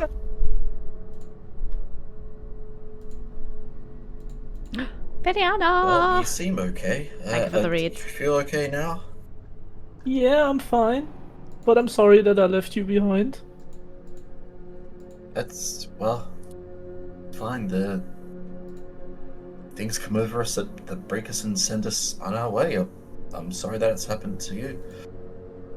Perhaps a sign that we shouldn't be there. Or at least not yet. I don't want to be in that forest again, to be honest. I mean, I might not be able to help it. Did you get a good look of what was in there, Seraphon? I have posted a I picture didn't see of anything. what you've seen in the Discord chat, if you want to have a look. Oh no! Oh, God. wow. Oh, That's terrifying.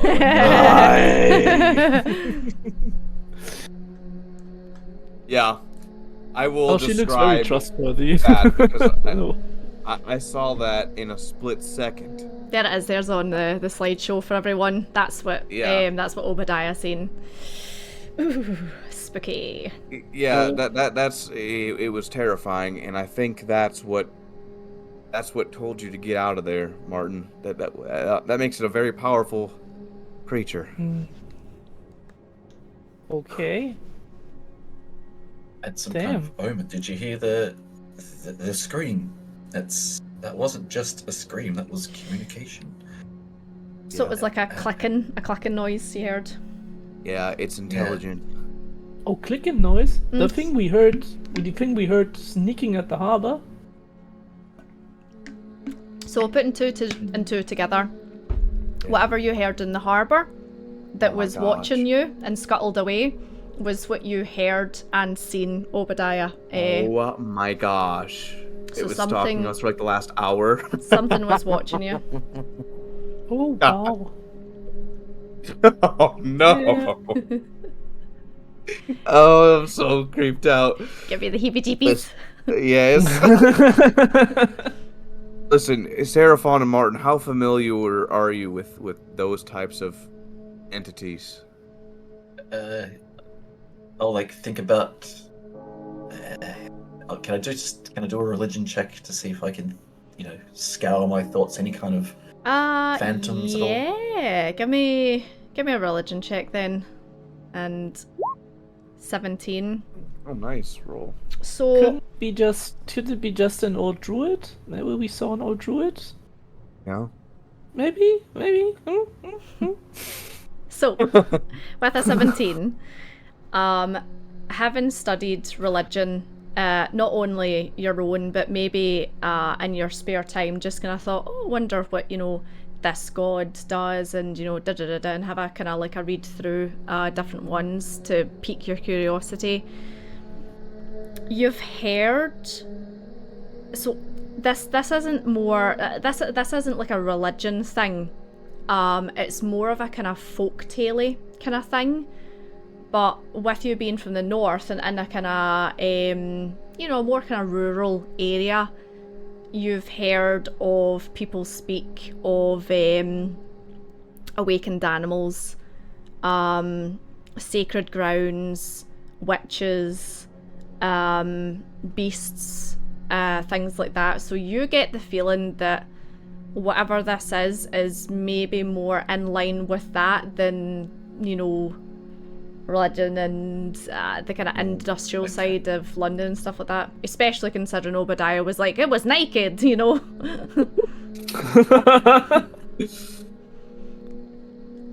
Well,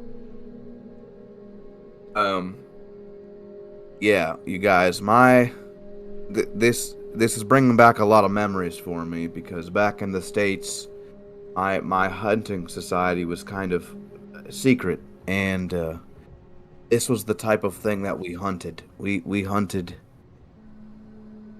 creatures that are supernatural, unknown, dangerous entities, not just wild animals. And it was a very dangerous line of work, let me tell you. And there's some more stories I have, but yeah, that's a similar experience.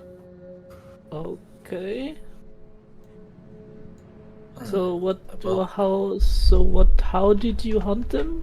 Did you have special tools? Well, I mean, the hardest thing is, we have a lot of legends and tales in Appalachia, but the hardest thing is even finding the damn things. I've had several close friends go missing in search of something called Sasquatch out in Appalachia. Dangerous creature, hard to track. Okay. You go out looking for it, you don't come back. And I've only successfully taken down like 2 of these types of things. It takes a lot of work, a lot of preparation, outsmarting it. I don't think I'm ready for that quite yet. A lot of luck, too. Yeah, well, it seems like this was,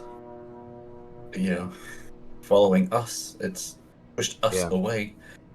I think that's certain death. Yeah. Should we...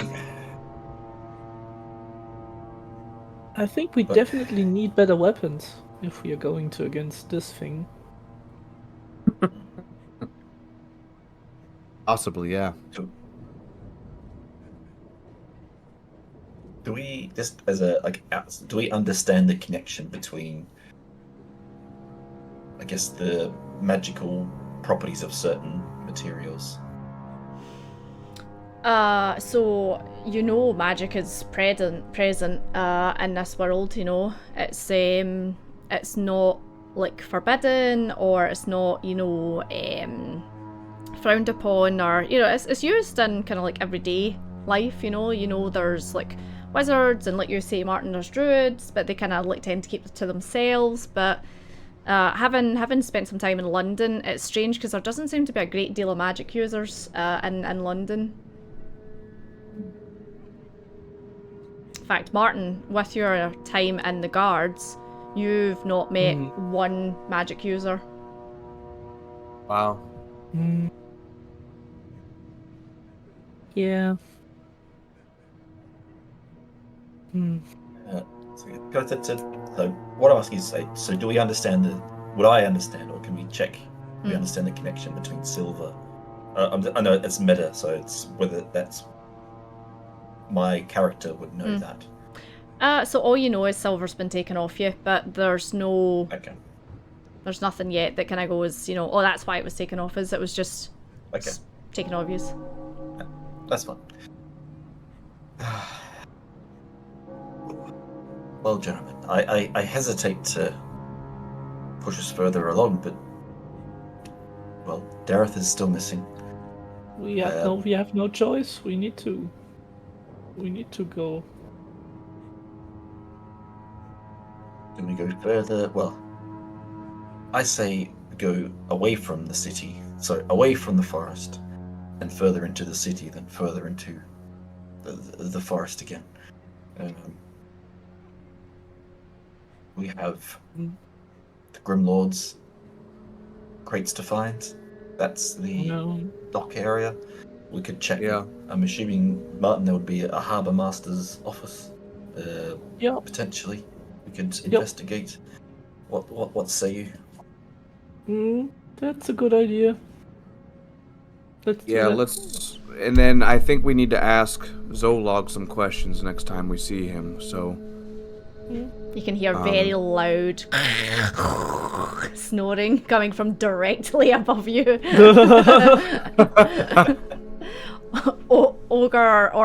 Half orc like snoring. You see the chandelier kind of like vibrate a little bit. Right, before you decide to do anything, I think that's a good place to take a break. So if you want to come back on the hour, or just a little bit after, go get a drink, go have a pee, go get a snack, whatever you want to do. I'll get you back here at the hour or just past. Thank you. Hopefully I haven't creeped you out too much. Right, I'm terrified. Terrified. Right, I'll say hello to everyone. Sorry, thank you, Veriana. Thank you for the raid as well. I know you've had to nip off, but welcome in, everyone. Hope you are enjoying it so far. The guys have done really, really good. Very spooky. Good. That is what this campaign's all about. Welcome back. Yes. Welcome back. Oh, here's a worm. So, welcome back. Thank you. Right, bring up the werewolf thing. There we go. Okay, so you've made your way back to the Screaming Mackerel. And Martin, you have had a rather burnt portion of stuff that was definitely left over from lunch. And you've made it back alive. What would you like to do? Well, so you say there was a naked woman in the woods? Yes, but not the good kind, the bad kind. There have been rumors of those types of creatures back in Appalachia as well, but you don't want to tangle with them. Yeah. Damn. Terrifying.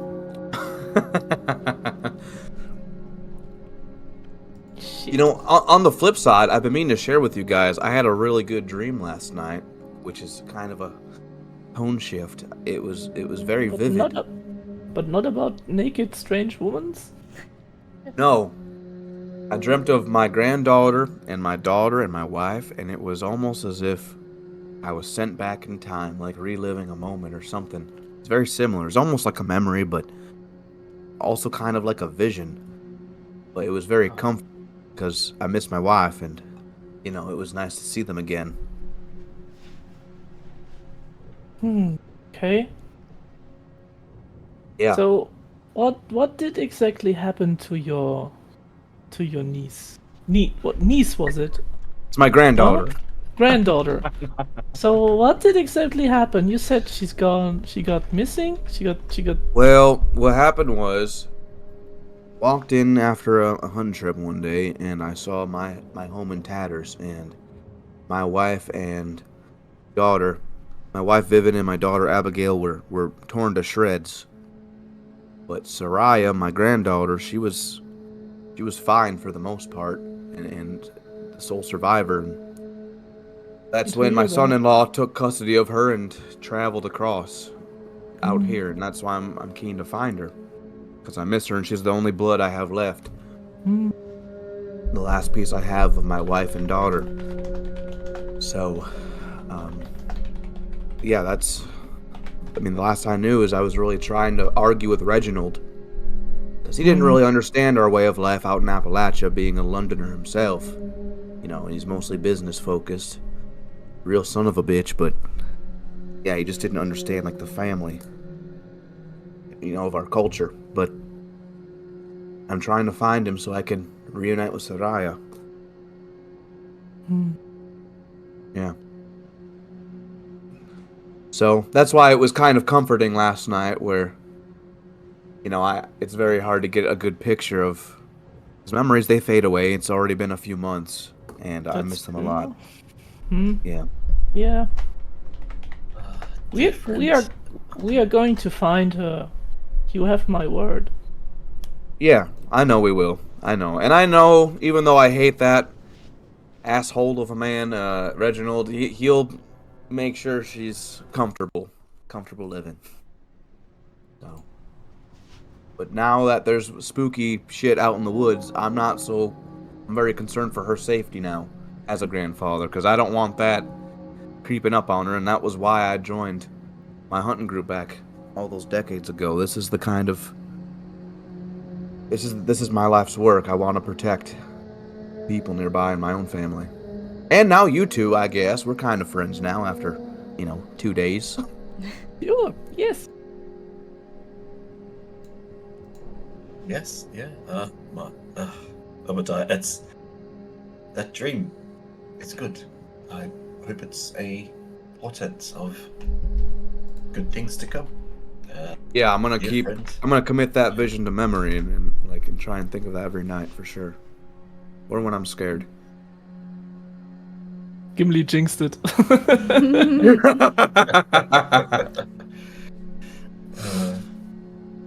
Okay, well, I like.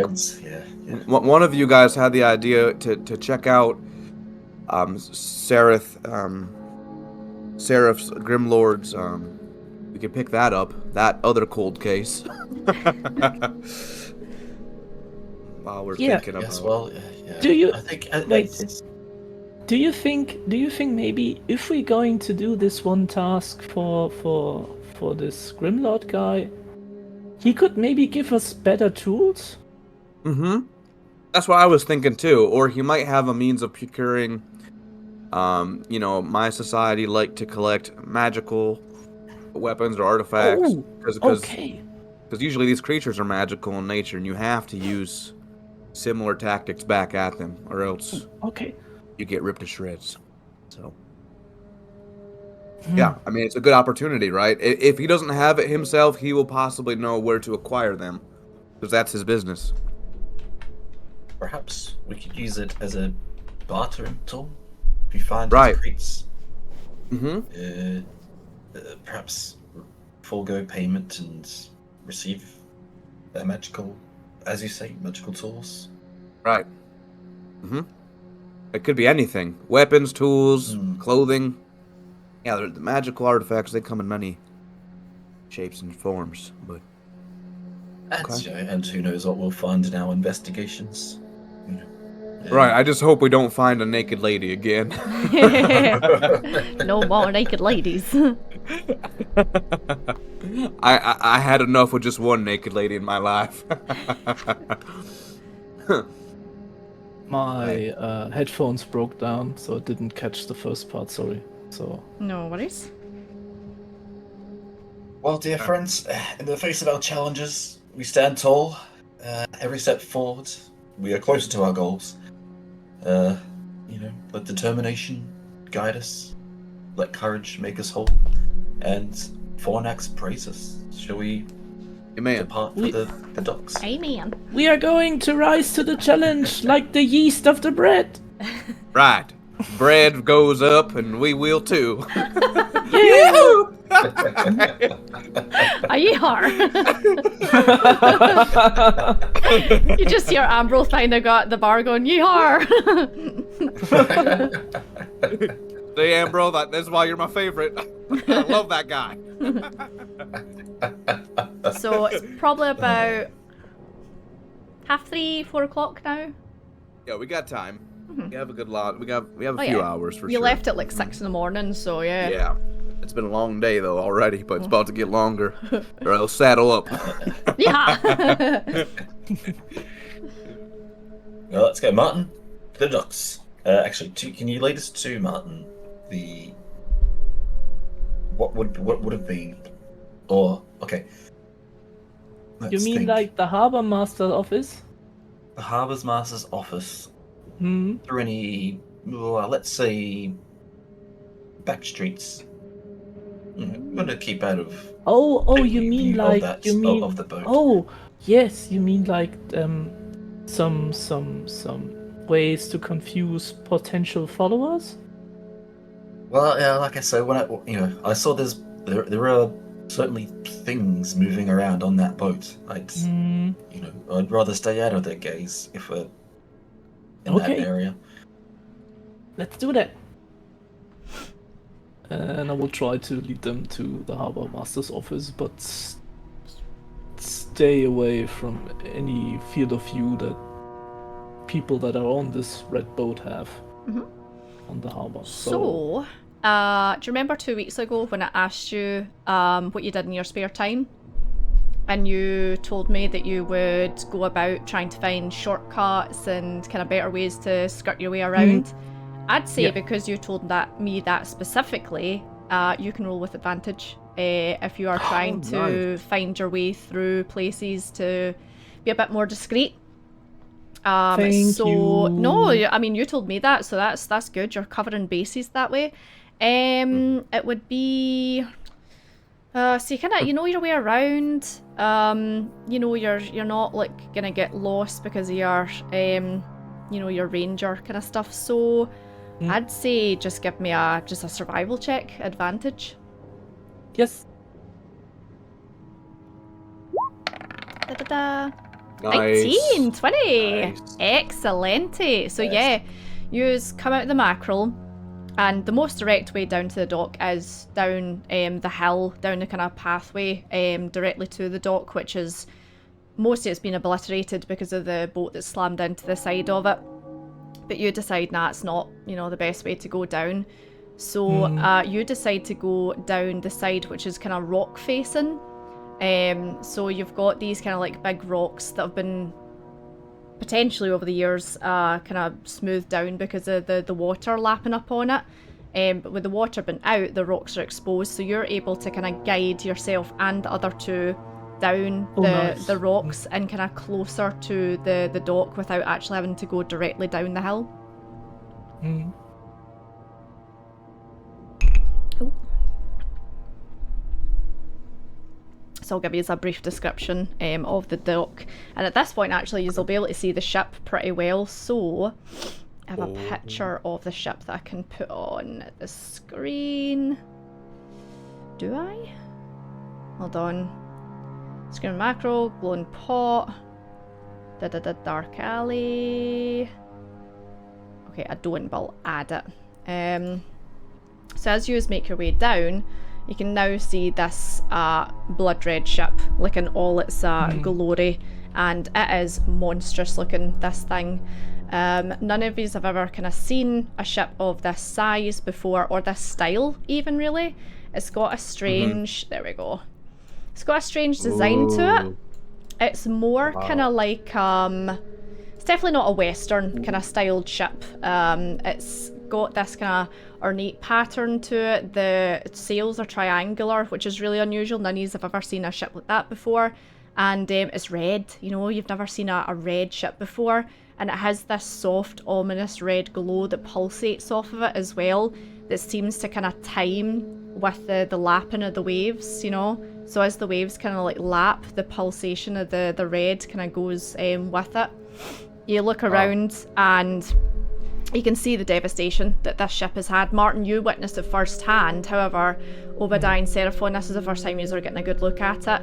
And you can see with the size and ferocity of this ship that it bumped into the side of the dock.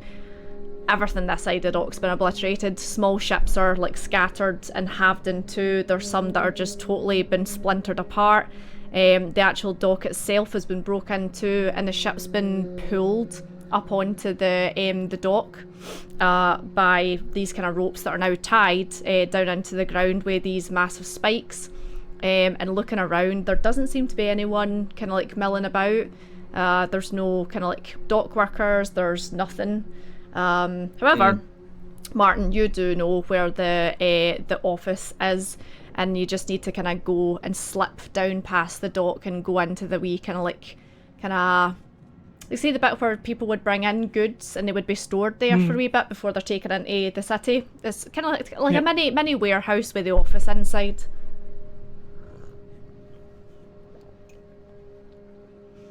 Okay. So are we seeing a number of like crates and things before us in this area? There's crates that have been demolished. Some of them look as if they've probably washed up onto shore from the ships that have been out in the water, but they're all broken, open, soaked, and just kind of been left. It doesn't even look as if the stuff that's been in them has been taken out. It looks as if they've been just abandoned.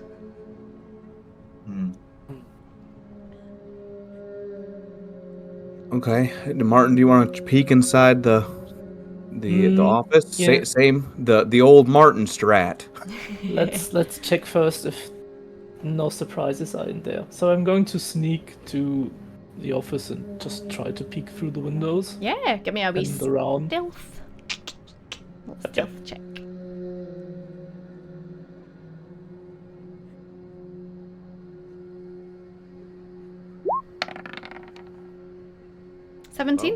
Yeah, you managed to slither your way up there and have a wee...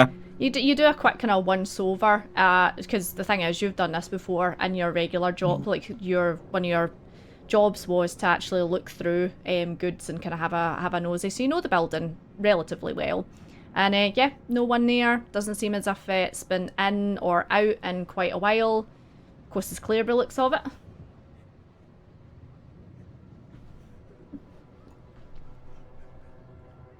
Okay. Well, I'm gonna mosey on up to the door and try and open it. Door's unlocked. All right, boys, it's looking like another easy. Just be on the lookout for bear footprints. Then, Oh yes. Yeah. Yeah, I'll walk in. Mm-hmm. And I'm waiting until Seraphon is in. Then Yeah. So I'm I'm following through. close the door. Yeah. Yep. Let's Okay, try. nice call. Okay, lantern again. What do I see around me? Have a picture of what you see Ooh. around you. Oh no, wait, that's the wrong one. Is that the wrong one? I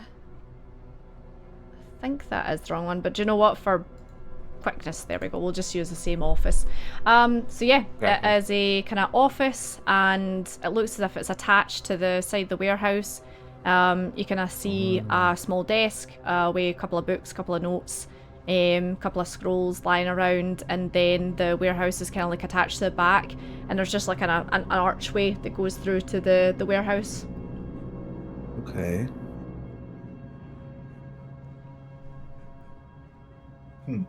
You know, what if the shipment never left in the first place? Do you It think very well, we're if the there? dock came in, no one would have thought to. And some people might, but the workers might have ran out and left all the stuff behind, right? Yeah, Yeah. And luckily, we have the candles, Yeah. the That's true. special. So maybe, I mean, might as well, while we're searching for other things, give a once over at whatever's left, crate-wise, right? Mm-hmm. Yeah, let's look around. Are there any, looking around, is there any manifestos of what came in on that we can figure out on the same day of the red ship came in? Did anything come in before that day? So before then? are you looking through the kind of the desk, yeah? Yeah. So it looks as if there's like a logbook, and it looks as if it's, you know, a note of names of the ships, dates they're coming in, how long they're going to be at the dock for, the dates they're leaving, and then there's like kind of wee symbols next to them. You're not too sure of the symbols, but you can investigate if you want to. Yeah, I'll try and determine what they might mean. Give me investigation. Still gonna investigate. 2. Yeah. You're like, one kind of looks like a fish, one kind of looks maybe like an apple. So you're like, you kind of go, right, that might mean food shipment, but then the rest of them you're looking at and you're like, you know. I was like, I can't make heads or tails of this stuff. That's okay. It's just like, Yeah, it might have been a secret code from Daneth himself, right? yeah, like a shorthand for. Are there some kind of drawers next to the? Yeah. in There's this kind of- there's paperwork on top. There's the kind of logbook. There's drawers. I'm trying to open the drawers, like looking. So there's kind of 2 drawers on each side, and both of them appear to be locked. They're locked. Well, I can. Might be a little loud, but I can bust these things open. I'm quite strong. Okay. I'm going to take a step back. Second step too. Okay, I'm gonna go to one of the drawers and I'm just gonna try and hold against like the main desk or whatever, and then with one hand just try and wrench open a drawer. Okay, give me an attack roll, and then just add your strength modifier. Yeah, you're attacking it. You pulled it apart. Okay. Do I get to add proficiency as well? If you're proficient in it, go for it. Okay, I'm just gonna roll athletics then. If that's okay. Cool. Yeah. That's what it would be. +5. So, oh my god. So you grab a hold of it and you're like, yeah, watch this, no problem. And you don't really realize how old the desk is. And a couple of as you pull it and rip this thing out, you hear a couple of springs going and some nails, and you then throw the entire drawer across the room. It just kind of clang, clang, clang, and clatters and smashes to the floor. And you're like, "What's out?" That is a 6. Damn, it's been a while since I used my strength like that. I forget how strong I can be sometimes. You are really strong. Wow. You've literally just got the handle left on your hand. And you're like, oh. Well, shit. All right, let's search the remnants. So yeah, you go over to the remnants and papers, and it seems to be receipts. You were desperate for a receipt before, so these seem to be receipts. I was. Yeah. See, these are called vouchers. This is what I was talking about. There you go. So yeah, give me. Now I understand. Yeah. Yep. So if you are all looking through it, one of you can do roll at advantage, or you can all roll individually. It's up to yourselves. It would be investigation. Right. So Obadiah's, I would be looking DMs particularly for any symbols or words that anything that focuses on snake, snake pit, dark alley, Grimlord, GL, Seraph, Grimlord, SG, those types of. Perfect. Kind of mix them all up. So yeah, I'd say you then give me advantage. Roll with advantage. Okay. What skills are we rolling right now? Investigation. Okay, so I'll roll with advantage. And just while that's, I'm just going to cast a guidance on Oh, okay. you as well. So yeah, give yourself a wee D4 onto the 17. Okay. You just see Seraphon's eyes kind of flash red for a second. You're like, what the hell was that? As you don't tell him before. Oh, he's guiding me. Okay. Yeah. He's giving you guidance. Nice. Oh, wow, thank you. Oh, wow. So what's that? 17, 18, Nice. 19, 20, 21. 21. Yeah. First one you Thank you. pick up has got the symbol of the snake on it eating itself, and you're like, well, I think this is Grimlord's. Found it. Yeah. We did it. Amen. Thank you, bread priest. So, as you read the content of this, you now understand why this was under lock and key. There is a shipment with opium as the first item listed. The second item listed is ouds, so a kind of really expensive perfume shipped over from mostly Asian countries.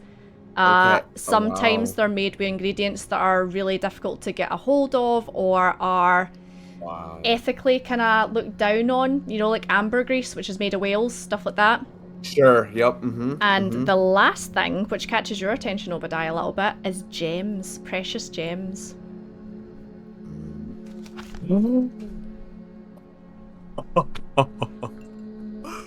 Oh shit. I'm saying nothing, I'm just saying you can go precious gems.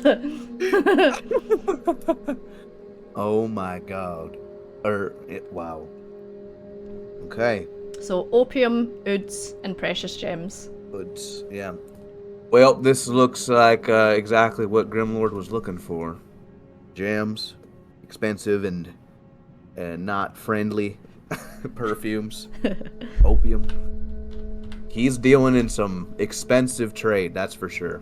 I'm not feeling so good like that because of the opium thing. The rest is fine, but I don't know. Yeah, Martin, you're You're like, okay? Yeah. Well, these... Oh, boy. Yeah. I'm thinking should these are toss- not obtained in the most... Maybe we should toss the opium into the sea. Well, he'll know, though. Yeah, it's kind of all or nothing. if you remember, he did ask for his stuff unopened and untampered Unopened with. and untouched. Yep. And you can now, having found this receipt, understand why he doesn't want you Yep. guys This knowing was what's a in lot them. of gold. Yeah. Mhm. Plus, this is Very his expensive. this is his business, and it's Mhm. very illegal. Yep. Well, see, Martin, opium can be used as in like medical situations. So it Oh, could yeah? be used with the hospitals. Hopefully this isn't being used for recreational use, because that can be dangerous. I didn't know that. Yeah, So yeah. What kind of use you can do with opium for medical Like reasons? painkillers. So let's say you're on death's Oh, doorstep, okay. you can just take something of it and it'll numb you. Really good. Oh, makes sense. But that can be Yeah. abused by the young and sometimes elderly if it's very addictive. Has Can be. Obadiah ever had any interaction with opium before? He has, yeah. Back in his younger days, he would have. Especially in some of the encounters for some painkillers, they would have stocked up on some to, yeah. So kind of it's used for recreation, and it's it's frowned upon to use it for recreation. Oh yeah. But People cope in Appalachia with some drug use and Yeah. alcohol, so it can be tough. Yeah. But even with it used medicinally, it's a very controversial drug to be used by controversial doctors. It's not for everyone. Well, this is 1800s, right? So that's 1800s. So it's sketchy. they didn't know how dangerous super it was. sketch. Yeah. Mm-hmm. Killers. Yeah, it's an everything killer. You won't even feel your face, okay? Oh, I can't feel my face. Did someone touch my ass? That's okay. Oh, man. Oh, actually, The mahjong piece. Anything that matches that as well? No, but Oh, oh god, give me just an intelligence roll, Obadiah. oh, just general. Okay. Just general intelligence. Gonna be good. Nah, nothing. Not one. Yeah, nothing. Okay. You're just like no, and it's gone.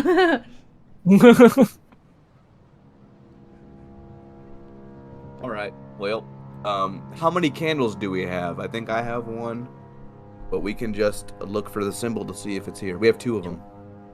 We have 2. Well, I'm carrying them both, but I'll pass one to Obadiah. I'll pass one to you, Obadiah, and I'll pass one to Martin as well. Because Okay. The black flame candles, do they give off light? Like a normal candle, or is it just quite faint? It's not as the magic? Excuse me, it's not as bright as a normal candle because the flame is black. But there's a bit of light, a kind of grey hue that comes off of them. Okay, but that's one. The Martin and Obadiah. I'm just looking around. Do I notice? Do those two have you two have your hip lanterns? Hip lanterns on. Yeah. Okay. Perfect. But I can do a sweep. I'll have my hip lantern lit too, even though I don't particularly need it, but it's just extra light. Okay. Yeah, thank you. Okay. Okay. I'll do some sweeps with the candle. Are you sweeping the warehouse now? Mm-hmm. Okay. Yeah. So as you enter the warehouse, it's not a large warehouse. It's quite small, you know. There's rows and rows of kind of wooden, just thrown together kind of shelves where like stock is held until it needs to be taken into London or to put on a ship. Kind of looking at it, you think, right, that's the delivery side and that's the like arrival side kind of thing, you know. So if you want to give me investigation rolls, see what you can find. Investigation. A lot of investigation this time. So this is, who's this, Obadiah? 8 Yep, and I a got 12. 8. I got 12. 12 and a 4. Okay, so Obadiah, you're kind of going round and your mind's just kind of like stuck on that gems, you know, kind of Yeah. yeah. Mm-hmm. Seraphon, you are going round and you see like a barrel that says, you know, what you call it, flour on it or something. So you get distracted. It's like, oh. Yeah, a wee bit. No.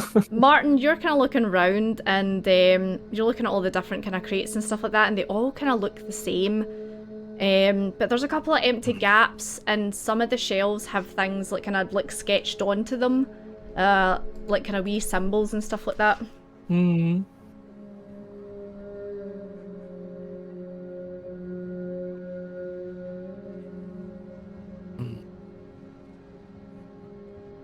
Try the candle, maybe. Yeah. I'm gonna light the candle. Mm-hmm. One of the candles. So- And then I'm going to start checking. I would say the next shelf. So who's Where all they get are. their hip lanterns on? I have mine. Just you. I'll stick to the candle. Just. 6 the candle. Cool. So yeah, just give me perception. It'll be this time.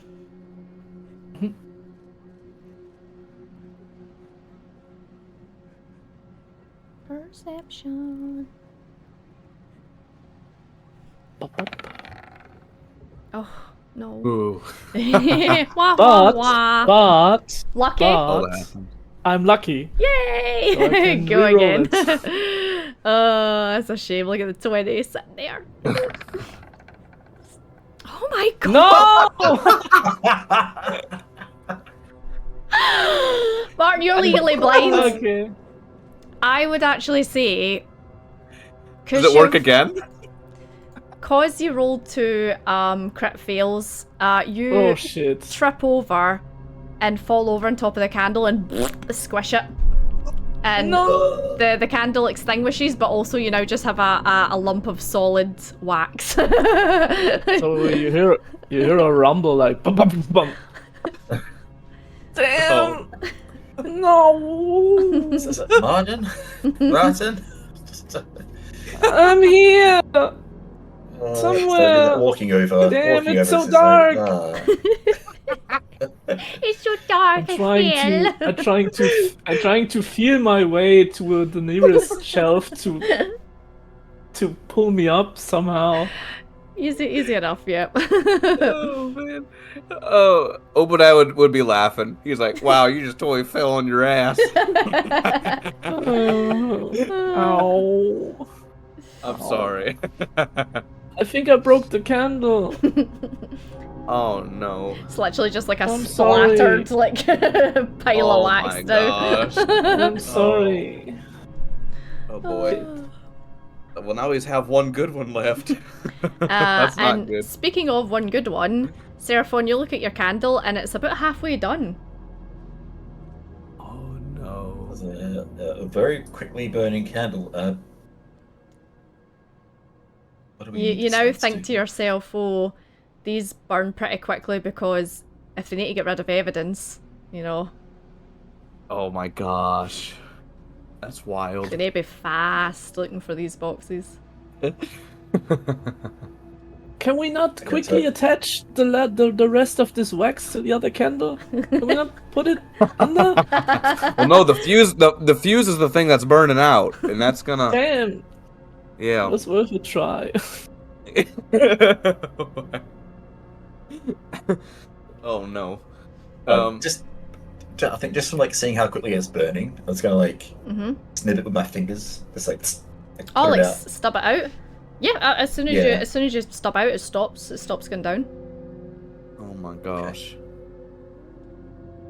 So, You know what? So do we? So I'd say you've maybe Back up. been in here about like an hour and a bit. So you think to yourself, this candle's maybe got another hour left in it, and then it's gonna. Oh my.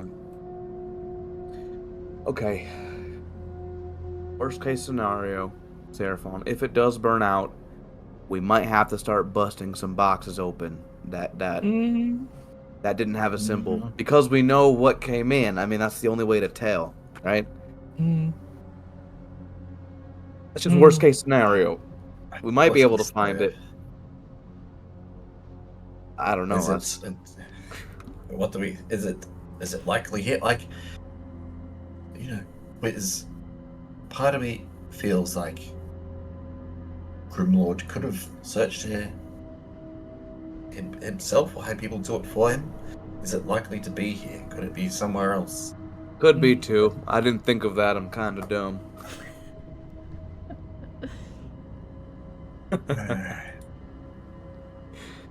But yeah, you're probably right.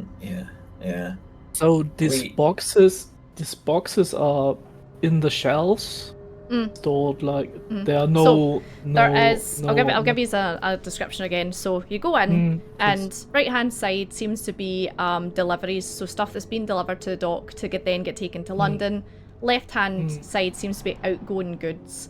As you've had a look around, there's a couple of empty shelves, and there's a couple that have boxes.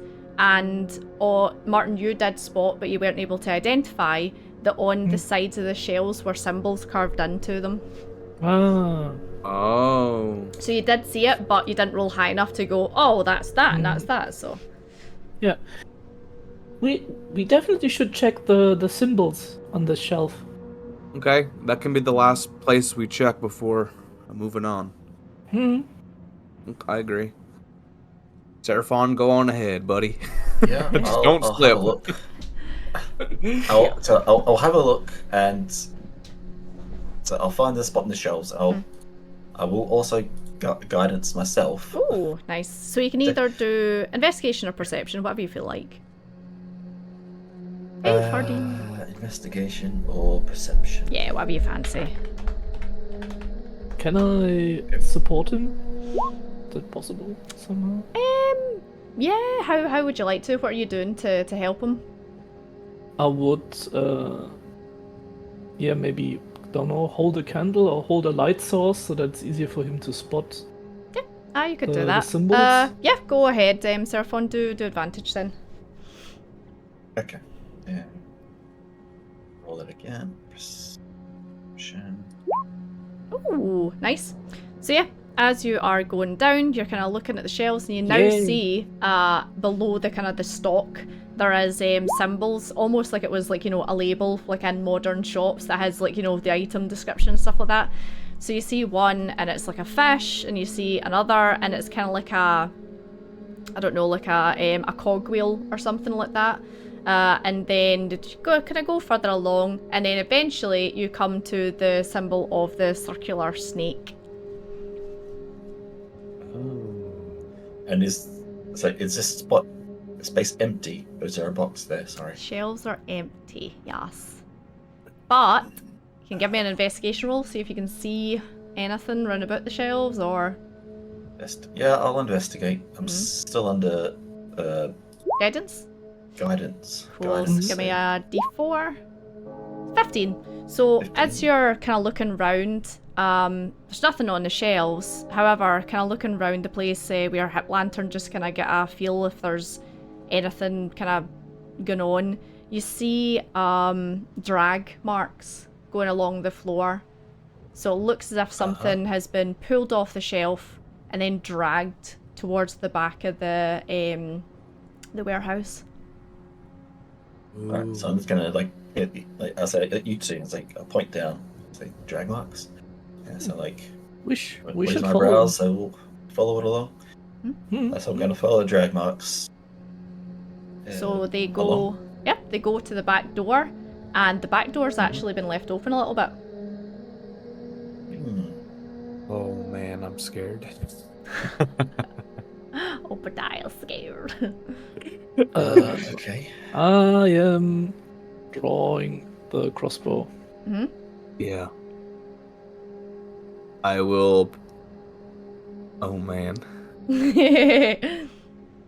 So the I'm door gonna, is I'm gonna still- pull out my wooden shield, and then I'm gonna get out my sword as well. So you know. the door is the door is going Slightly ajar, and as the kind of the breeze is coming in, it's like, Do I hear it? I'm sure I'm in the front. Do I hear anything on the other side? Any, anything give at all? me a perception check, see if you can hear anything. just to be sure, the door is going in on the outside, or does So- it go into the room? So the way the door is, it's out. It's going out. So it's Okay. So it's going out and then coming back and kind of patting a wee bit and then Okay. going out. Okay. So what's that? 14, 16. You can hear kind of like grumbling and kind of two male voices, and you can also hear a kind of like a kind of pattering round about outside as well. I would try to place myself on the right side of the door, so when it goes open, a bit, I can take a look inside. Outside? You looking outside? Sorry. No, if this is the door frame on the outside of the door, so not inside where the room is, but still where we are in this hall. So I would place myself on the side of the frame where the door I get what you mean. opens a bit, Yeah, and yeah, I can take a look. Yeah, take a little peek. So you're peeking. Yeah, yeah. peeky. Just Okay, a quick peek. Give me a perception check, see what you can see.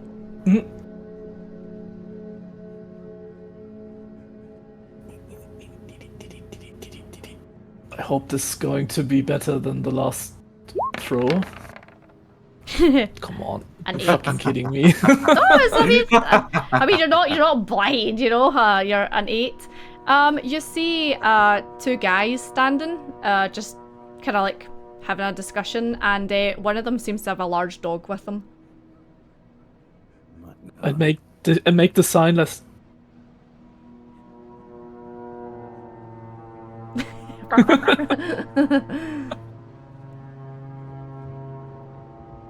So I think I'm like nodding, like okay. Okay.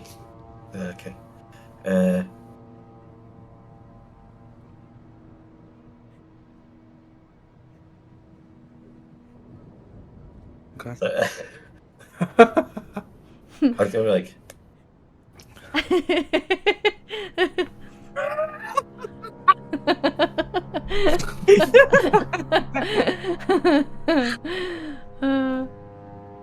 I don't know. Okay, so now to me, I've in my head, I've been explaining to Martin, I'm going to kick the door open and shout at these guys. Yeah. So to me, Martin goes, yeah, Let's see, it's a plan. Yeah. I understood the Hopefully thing with surprise this. them. Yeah. So that's what I do. Essentially, I push. Let's imagine I've got Martin on one side of me, Obadiah on the other. I push them to either side of me, a left and the right, so they're on either side of the door. And I'm just like, whoosh, kick it open. And I was like, Yay! I was like, hey, you two, what are you doing? And Okay. Are you like shouting at them? Are you being like kind of aggressive? yeah, I shout. I guess not an aggressive shout, but I'm just like shouting. Give me Hopefully, just to give me an intimidation check. Intimidation. Do it! You can do it. You can do it. Give me your best. As if That's 3. how can I not be intimidating? You got a friendly face. Oh, a dragonborn! Yeah. Ooh, I'm not. Is that a fucking dragonborn? In fact, you go out and you kick the door down. You're like, hey, you two, what are you doing? The two of them kind of like look at each other and then look at you and goes, is that a fucking dragonborn?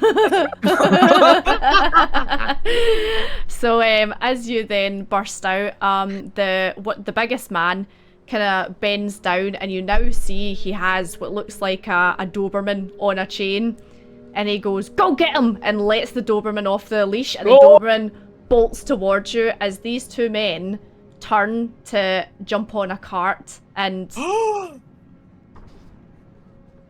what are you doing? I can't hear. Okay. The cart. Yeah. Is it horse-drawn? What's up with that? There's a horse at the front, yeah. Okay. Quick thinking. If I can, I'm gonna cast sleep on the horse, so they don't go anywhere. Okay, Yay! go for it. What, can you put sleep in the description for me, please, in the chat? Don't kill the Yes. doggo. No, okay. 90 feet, yep, definitely. Cool, so... Oh god, so what kind of save is it I need to make for the horse? So, well, he rolls 5d8, and that's the hit point. So you have to look at the horse's hit points. Right. And if what Seraphon rolls 5d8, if it matches or more, Yeah. it falls. I mean, a horse is not gonna much, right? Maybe he's going to also get this guys to sleep. That would be funny. Yeah, I might go get these guys to sleep too, because they're in 20 feet. Yeah, okay, So go for it then. I'll do my 5d8 and we'll see what we get. See what you hit with it. This is funny. Can I try to tackle the dog so that he's not attacking Seraphon, so he's not get distracted from his spell? So with a 23, so are you wanting to hit Ooh. everyone then? Yeah. So it's anything within 20 feet circle. So the horse. So say the horse has got 7 hit points. It meets it, so it's asleep. Yep. So then I've got 15 hit points, whatever left. Oh, so you 23 subtract which will be it. past Right, them. okay. Yes. Yeah. Okay, so the horse was 13, so you've then got 10 left, is that right? Yes. That's right. So 13 hit points. So So with that, with this, you see the guy bend down and go get him, and you see this Doberman just like slobbering at the cheeks run towards you, specifically you, Seraphon. It looks as if it's going for the jugular, and you just go sleep and kind of like, put your arms out and cast this. What does it look like, your sleep spell? Man.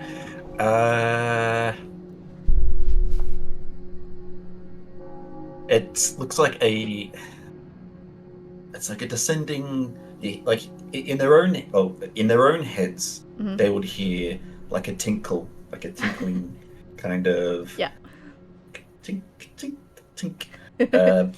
No one else would like particularly hear it, But there'd be the tinkling, and there'd just be like almost like a shimmer. And from my hands, there wouldn't be much. It'd just be a movement of the hands, and it just descending almost like a magical dust. Oh, like a wee. That you'd see in the area. Yeah. Perfect. So you stick your hands out, and then you, Obadiah and Martin, see this kind of like, it's almost like snow, kind of light purple snow kind of falling down, and it hits everyone in the vicinity. So the horse just kind of goes boom and falls straight down, face first into the mud, and the dog is like and then falls down, and its body kind of like slides across the mud right to the bottom of your feet, Martin, and you're like, all right, okay. And the two men kind of like, they're like that. Dog. Yeah, the dog, yeah. And the two men are like, what the, and they realise that something's being cast on them, and they basically like cover their mouths and then start running in the opposite direction.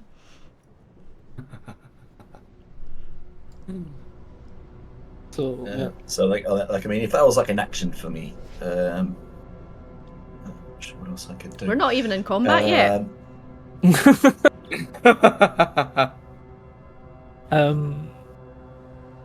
Yeah. Anyone else wanted to try something while I'm thinking of something? I would check the wagon Check the they wagon? left behind. So- yeah, if the crate is on the wagon. You jump up onto the wagon, and there are crates here. There's maybe about 3 or 4 crates. It's quite a small wagon. It's not very big.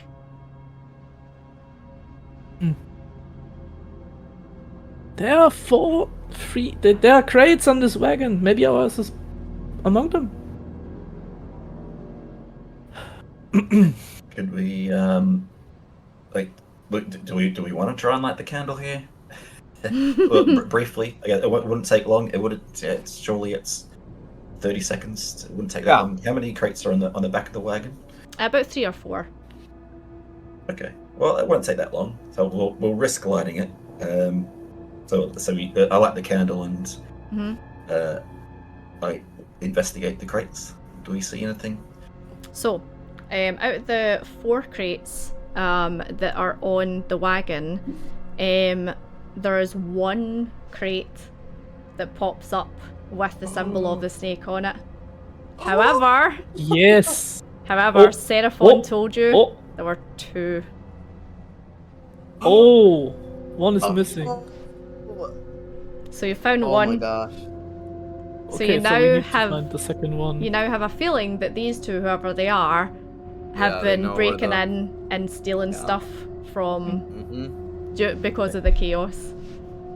By this stage, how far away are these guys? By the time you got up and you light the candle and you're having a look around, I'd probably say they're like quite a bit away. Yeah, they've had time to sprint. Are they more than 90 feet away? Maybe more than 90. Let's just say yes. Fine.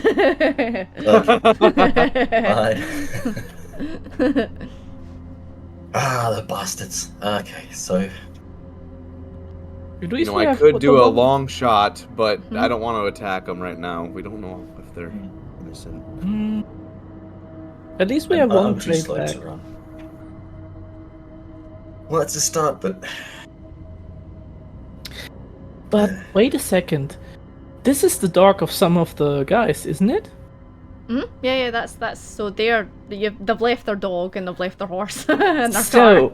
So Martin's going to tip his nose and saying, "So when this dog is going to wake up, wouldn't he be going back to his owner when he realizes he's not there? So we just need to follow the dog." Oh, the scent? It'll lead it or back. the horse even. Or the horse. And or the horse. I mean, really smart. yeah, the horse might know too. How about we just keep the cart and horse anyway? I mean, that's a free cart for us and a horse. that can help us get around London a little bit quicker, right? If we're going to transport the boxes, it would be way easier if we use the wagon. That's true, yeah. That too. Okay.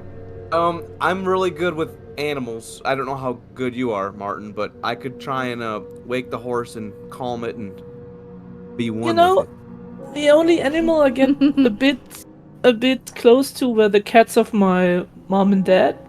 But Okay. Dogs? Yeah, they were not so keen of me. Back in the military, they tried to chase me around. No, I try. Okay, So- well, I'm gonna do the horse first. Yep. So with when you approach the horse, sleep only. I think does it only last a minute? Duration 1 minute. It lasts a minute. Yeah. So the horse is kind of like Yeah. starting to kind of like wake up, and then the dog's like wee legs are like kicking, like it's having a dream it's chased after something. It's like Oh, like in its sleep. that's so cute. Okay, I'll approach the horse and say, there. That's a good boy. Is it a boy or a girl horse? But I will take a peek. You tell me. What do you want? What do you want it to be? It's a boy horse. boy. There, boy. Give me an animal handling check. Okay. Oh. A 9, it's kind of groggy and it's like, you know, it's gonna like try to get his bearings. It's trying to stand up and kind of stagger in a wee bit. Oh man. I'm Okay. going to toss one food, maybe an apple or something when I have it. I toss it to Obadiah. Oh, yeah. Try this one. Maybe it works. Gotcha. Here we go. Oh. Here's some food. Oh. Dehydrated. You give it an apple? No. So Yeah. it kind of perks up a little bit, and it's like, ooh, apple, and kind of takes it and chomps away, and seems quite happy. Man. So yeah, it kind of eventually stands up and like shakes its mane a little. It's a big, lovely, dark horse. And it kind of like just kind of like looks at you and kind of huffs a wee bit. Oh. He's our boy. He's ours, man. He loves us. I would like to, like with the dog, just attempt to do something to, like, you know, bring him back. Yeah. Let's say her, but bring her back. A lovely Doberman. Mm-hmm. And you're like, yeah, there you go, there. Yeah, so she's kind of like yeah, bark, it's- starting to wake up. It's been mentioned. Starting to wake So up and we'll say- look at you. I do want to try. I'm gonna try my very, very best. Mm-hmm. So I'll do animal handling with a guidance on myself. Nice. Give me an animal handling. Handling. 8 plus. Hammer. A D4. Where's the goddamn button? D4. A D4. 10. Roll. Okay. a D4. Yeah, so she kind of sits up and she's like, you know, and just kind of like barks at you. There, girl. There. It's like there. Sorry, I had to put. Still a bit kind of groggy from the sleep spell. It's better than death, dear. A wee pup. So you know. The dog's looking at you It's and like, aren't you a good girl? the Aren't you a dog's good girl? the dog's looking at you and she's like, is that a fucking dragonborn?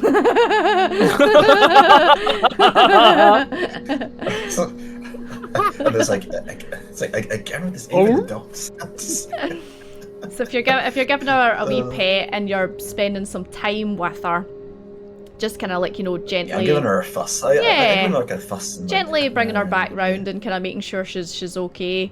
I'd say eventually, a couple of minutes, she starts like licking your hand and just kind of like, you know, kind of sniffing around you because she's like, oh my god, what is this? It's like a creature, but it walks and it talks, you know. Just giving you a wee once over.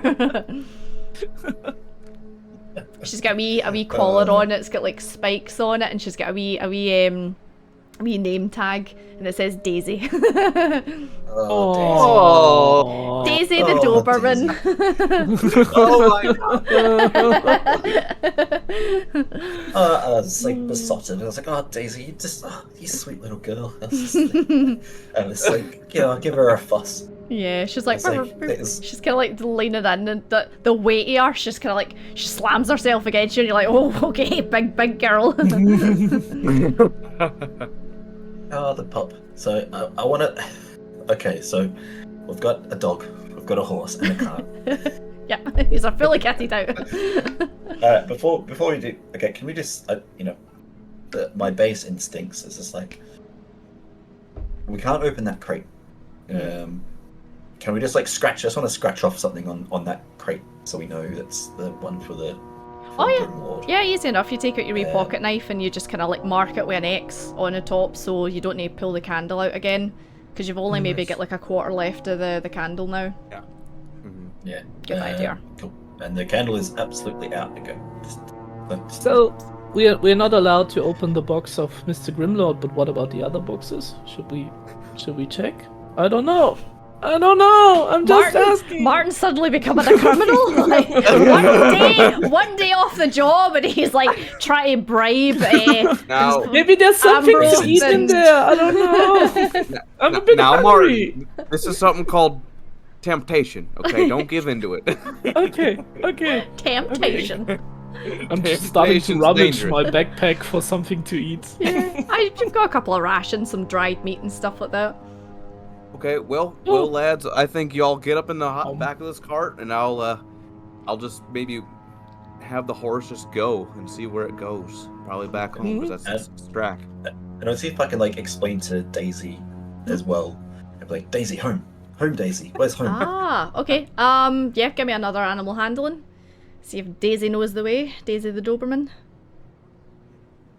Still under guidance.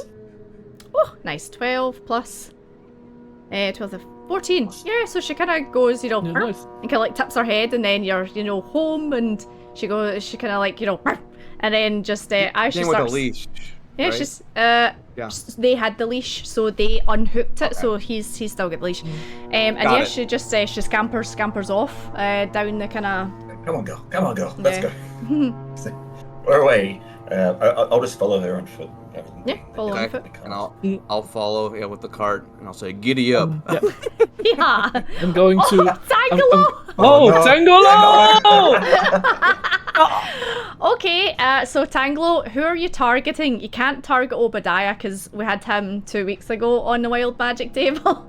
So who are you targeting with the wild magic? Oh my god, it's so funny. It's great timing. Bated Oh. breath. Tangelo was patiently waiting for a... What does this do? So, oddity. There is something called a wild magic table, and there's loads of different things that can happen. So, for example, 2 weeks ago when we rolled on the wild magic table, Obadiah turned into a dog for a couple of minutes. Or he never turned into a dog. His mind was swapped with a dog outside, so he was convinced he was a dog. But there's loads and loads of different things that can happen. There's like spells that can go off. There's fucking anything, Seraphon, okay. So hold on, I'm gonna hide my roll so that you can't see what I get, and then I'm gonna read so the audience can't see what I get. So this is okay. And then let me open up the table and we will read. I've scrolled past it. No way. Seraphon! Okay. Okay, so Seraphon, you are walking along beside Daisy, and as you're walking along, you feel this warmth spread through your body, and you know this sensation very well. You know that your god is currently trying to communicate with you. So you take a deep breath and just let in the light. And you hear this kind of soft, familiar voice kind of fill your head. And you know prayers and you know blessings, but you're not particularly knowledgeable in magic, I suppose, and kind of arcane studies. However, as this voice kind of like whispers to you and essentially says that you'll need aid with what you are currently trying to do, you feel like you know how to fly without knowing how you know how to fly. So for the next 24 hours, without using a spell slot, without needing to do anything, you can cast Fly on yourself or on any willing creature. Up to 60 Nice. feet. Nice. That was a that's good roll. This And- dragon's got his wings, baby. Yeah, Alright, that's good. and just like you felt the warmth wash over you, it withdraws, and you suddenly are like, I know how to fly. I was like dropped to my knees. It's like, oh, thank you, Fornax. Thank you, Fornax, for your internal embrace and guiding my hands. Thank you, Tangelo. Thank you, Fornax. Thank you, Tango. Indeed. Yeah, I know how to fly. Now I can rise like the bread. So thank you. 60 feet. That's quite a big rise. Yeah. And just like in like my moment of like clarity, just like I just like take off, just like to the air. Are you flying up? Yeah, going up, baby. So yeah, you just go straight up, 60 feet up in the air. You just see the robes kind of going woo, floating about. Daisy's like looking. Oh, cool. That's awesome. Look at our little bread angel.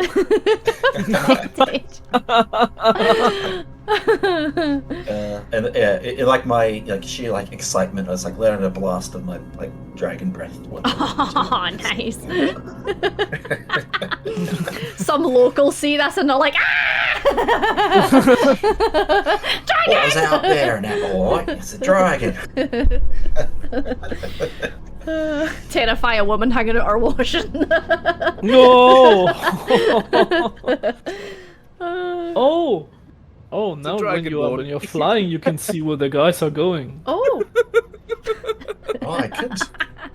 Like, I'm far too excited. For Yeah. that. But if I return to the Yeah. ground and you remember to tell me, I'll try and do that. Perfect. So while you're up in the air, you can give me a perception check if you want to. Oh, that's so funny. I could be far too excited for like for this. I And never won't know that do you can guidance fly. because I'm too excited. Let's see. So that's, I'll put the spell stuff in there for you. So 9. You kind of don't see much while you're up there. You kind of see the rooftops, and you see this woman scream at the top of her lungs while she's hanging out her washing because she sees suddenly a dragon fly overhead and breathe fire. But you don't see the. But you see Daisy and you see the guys on the cart going towards the whatever destination. Okay, cool. I'll just do some Nice. some more fire breath. Yeah, that's. Cool. I'll fly along and follow Daisy from the sky. Perfect. Yeah, easy enough. Sitting So- at not 60 feet. Let's say I'm 30 feet above the ground. Perfect. Yeah, no worries. So yeah, you travel along, and Daisy kind of leads you towards this kind of really, really rickety looking part of old London. Like, these houses are pretty much just thrown together, shacks, dilapidated. And she goes up to the door, and she's kind of like scratching at it, as you catch up to her with a cart.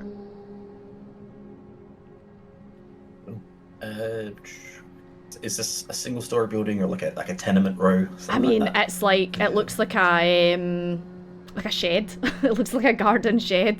It's tiny. It's made of like different mishmash pieces of wood. The roof's all kind of lopsided. The door's barely hanging on. Okay. So it's like, oh, good girl, Daisy. So like, fly down to the ground. She immediately lies down and kind of like her tail's wagging. She's looking up at you. No. So I'm like, good girl, good girl. I'll give her a belly rub, and you know, Aw. it's a good girl. That's a good girl. I was like, now you stand back there, girlie.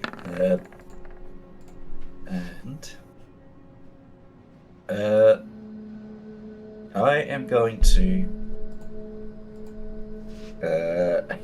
It's gonna knock on the door. Knock on the door. Knock on the door. Say, little pigs, let me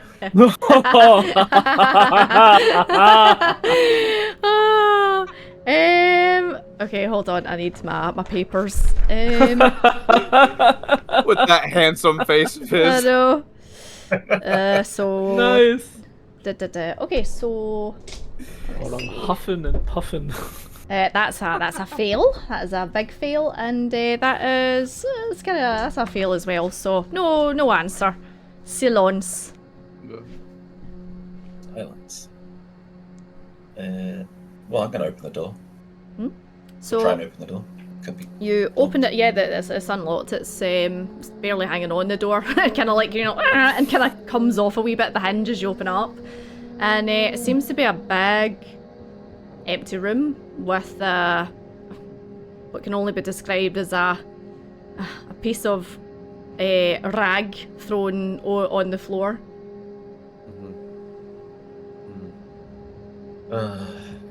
It's, yeah, in a moment of, I guess, like cleric, I guess, foresight and clarity. I just think, I feel sorry for the common people, downtrodden in the poorer parts of the town. And I think to myself, these guys are just trying to make a living, maybe innocent of it all, and not knowing what they were stealing.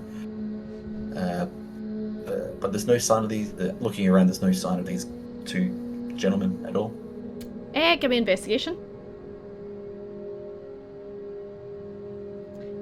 I will step in. Oh my god.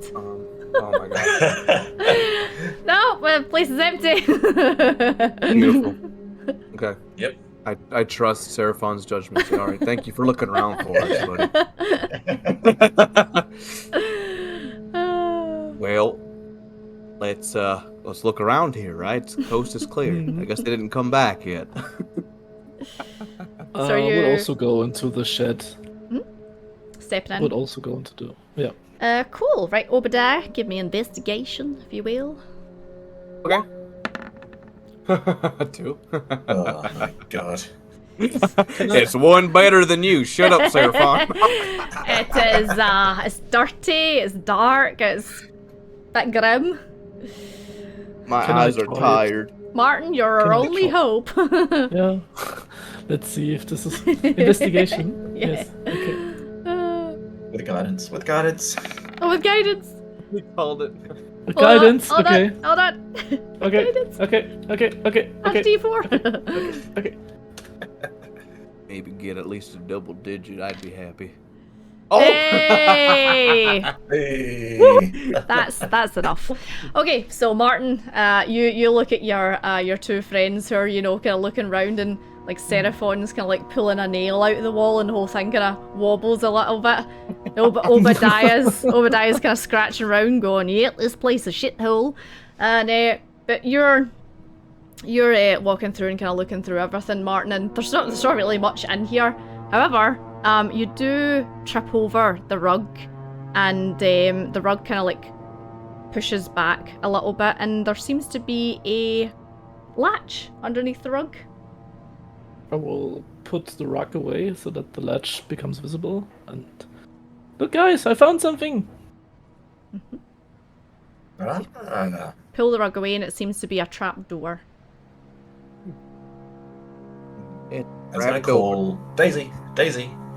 Yep, Daisy Come kind here, of girl. tottles in, yeah. She's like, And it's I like, just I like point think to I just- the trapdoor. I was like, come on, girl, come on. It's like scratching at it. It's like, yes, think yes. I just found it because I'm closer to the ground you're sure. with my size. That makes sense. Yep. Yeah, Daisy Yeah, comes in and she starts kind of like scratching at the latch and kind of like biting the handle a little bit. Okay, well, I think our gentleman might be down this hole. Should we? Should we investigate? But we should be careful. Maybe not that they could be aggressive. Yeah, yes, they could be. Hey, do you want me to wrench this trapdoor open like I did the cabinets earlier? Oh Lord. Yes, please. Yes, please. Yes, please. All right. Amen. And I'm gonna go. Oh, That's by so the funny. name of Fornax, and I'm gonna try and lift up, wrench this trapdoor open. I mean, yeah, it comes away easily. It's not like it's Oh, it's in an old rickety shack. It just flies up, and Go. yeah, Amen. you see a small just kind of small stairs going downwards. What looks to be maybe like a basement or something like that.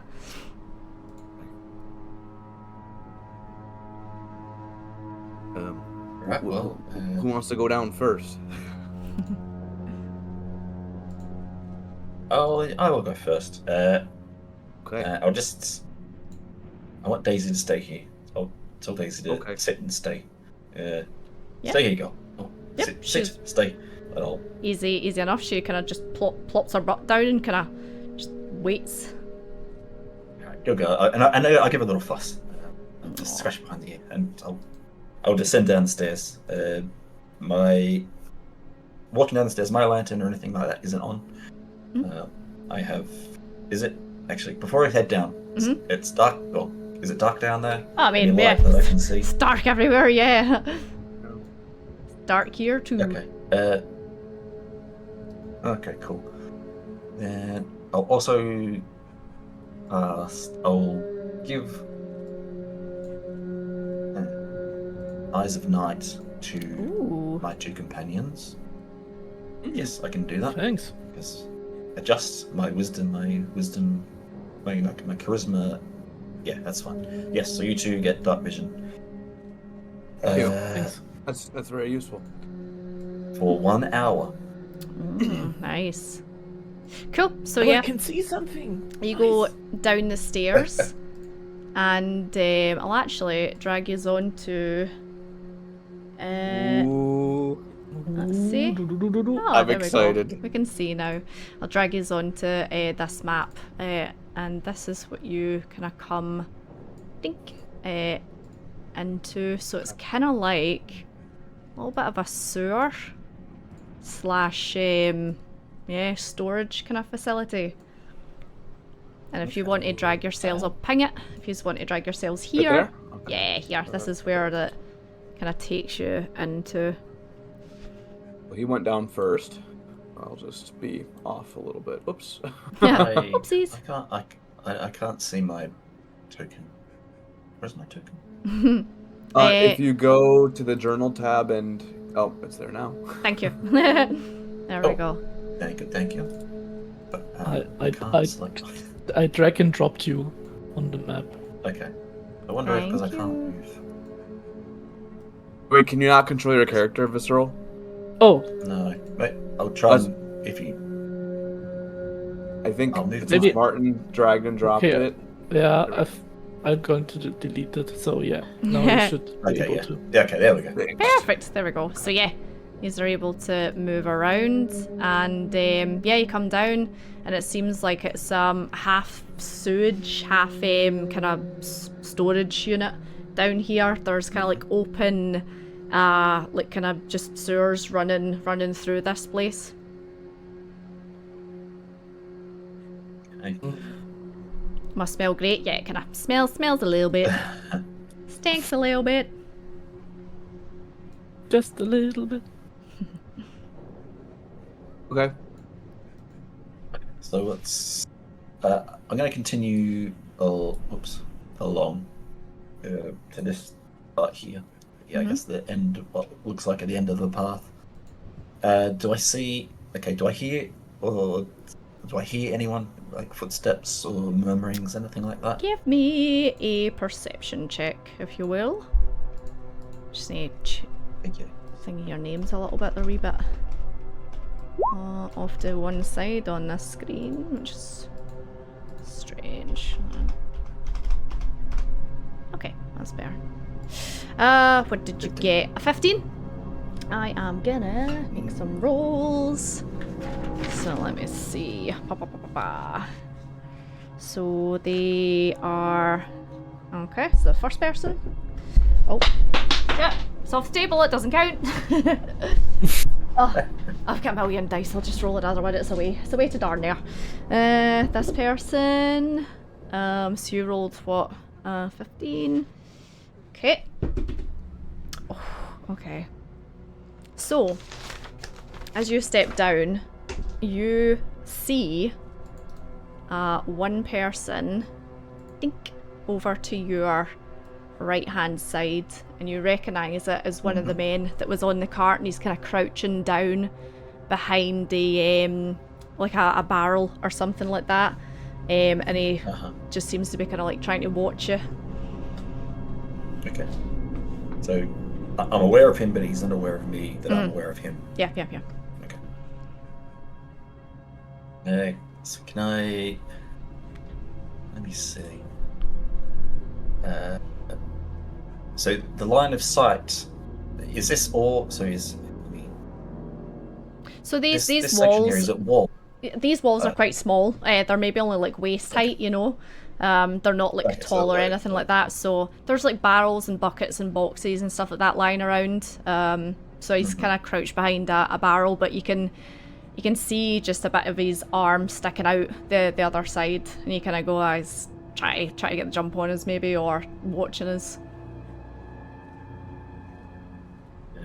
Okay. I think how I can signal this to the other two. Let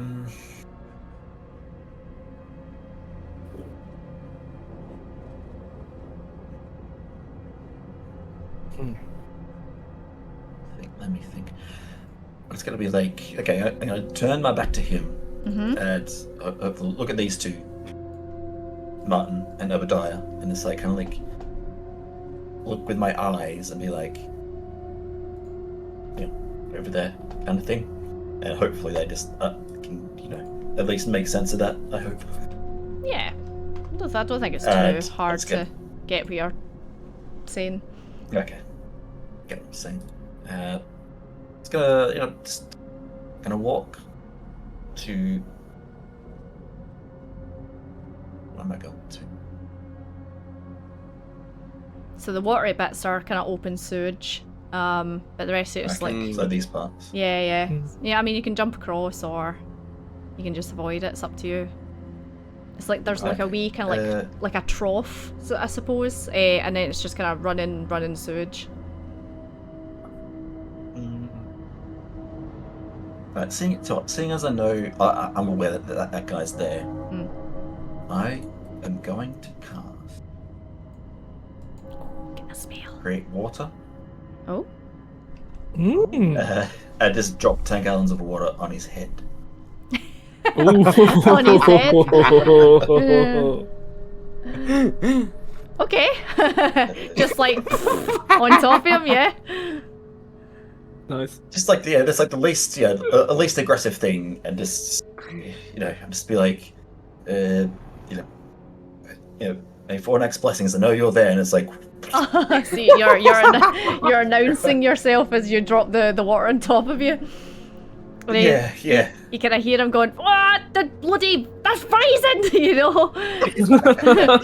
Fucking freezing. And he just kind of like jumps up and he's absolutely soaking. He's kind of shaking himself off, and you notice he's got a couple of daggers in his hands. And I'd say that's probably enough to make the other guy go, What's happening? No. What's happening? He's kind of looking over his friend who's just seen water just appear from nowhere and dump straight on top of him. Oh my gosh. So that's that. And there's water. Okay, so they're all wet. Yeah, well, yes. He's wet. Yep. Jumped up. And the other guy, the guy's down there and he's jumped out. Okay. Yeah, he's jumped up from a barrel. I was just gonna shout out, say, all we want is to know where the crates are.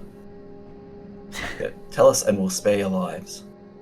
Oh, make an intimidation check. This may not go very well. Oh shit. Well, oh no. The two of them kind of like I'm look. just a cleric, guys. Two of them kind of look at each other from across the room and go, right, and then they both charge you. We have a battle. Oh. So yep, Oh, this no. one runs up to you. This one that they've not seen you two yet runs up to you. Yeah. And Oh, no. is that fucking Dragonborn? Oh, they've seen the Dragonborn already. And so, welcome to a different style of combat. There will be no initiative. You will tell me what you want to do, and you can assist each other, as in, like, if you have a spell that you know is going to go off that would assist the next person, you can do it in that order. You will have a round, though, to do your stuff in, but we won't do it in the same order. Any combat situation. Just kind of makes things flow a bit better, you know? So, the first, I've just wrote Bandit as his name, is going to take a swing at you, Seraphon. Your armor class is 18, yes? Yeah, yes. Oh, that completely misses. That is a 6. So he just takes a swing at you with a rapier, and it just goes wide. It kind of like scuffs past your one of your horns, and does absolutely no damage. The second thief/bandit is going to take a swing at you, and 18 beats it, and is going to take out his flail. Frida, bring me my flail. And is gonna do. Let's see. So this is a dunk. That is only 3 points of bludgeoning damage as he slams down this heavy flail on your shoulder and kind of brings your shoulder down a little bit. Ah, that stings, you son of a. Jesus Christ. Fornax. Fornax, Christ. So what I will do is this. I am going to cast Fairy Fire, which is an action, and highlight them and give advantage to any attack roll. Anybody else attacking? Any creature in the area when the spell is cast is outlined in light if it fails a dexterity saving throw. Okay, so I need to make dex saving throws for the two of them? Okay, so bandit number 1 is gonna make a dex saving throw. What's your DC for that? It's 10. Oh, so he passes. So this one here, to the left, I suppose. If you're right, you're right. He passes, so he's not lit up. The other one passes as well. So both of them pass, unfortunately. Fornax fails me. Okay. Fornax giveth, Fornax taketh away. Son of a. That's all I can really. I suppose. If you have any bonus action-wise, actions. that's. I do, but I don't think of anything. I can use as a bonus action. You can shout something at them. You could swear at them. You can do a quick prayer to Fornax. Actually, what can I do?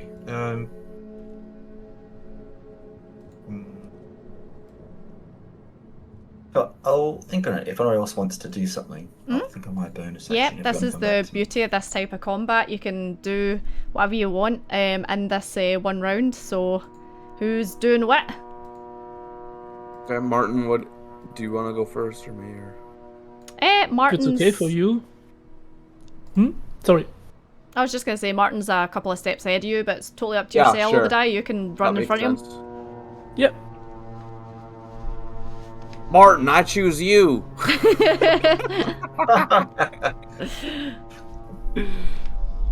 Okay. I would go over here.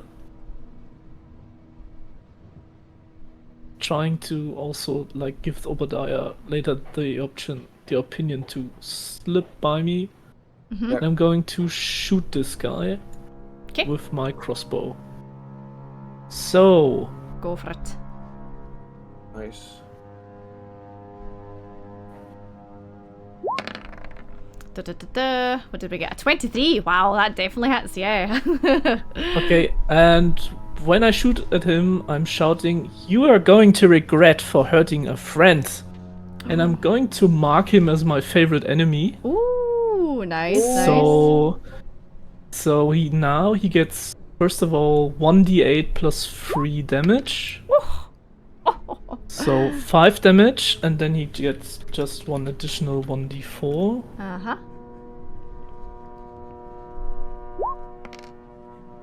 Which is, so he gets 8 damage in total. 8 damage So, altogether. and- Wow.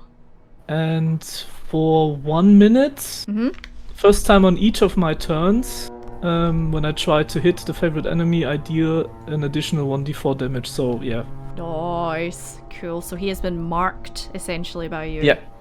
Excellent. Cool. So, Obadiah. Obadiah, you're last. Last but not Okay. least.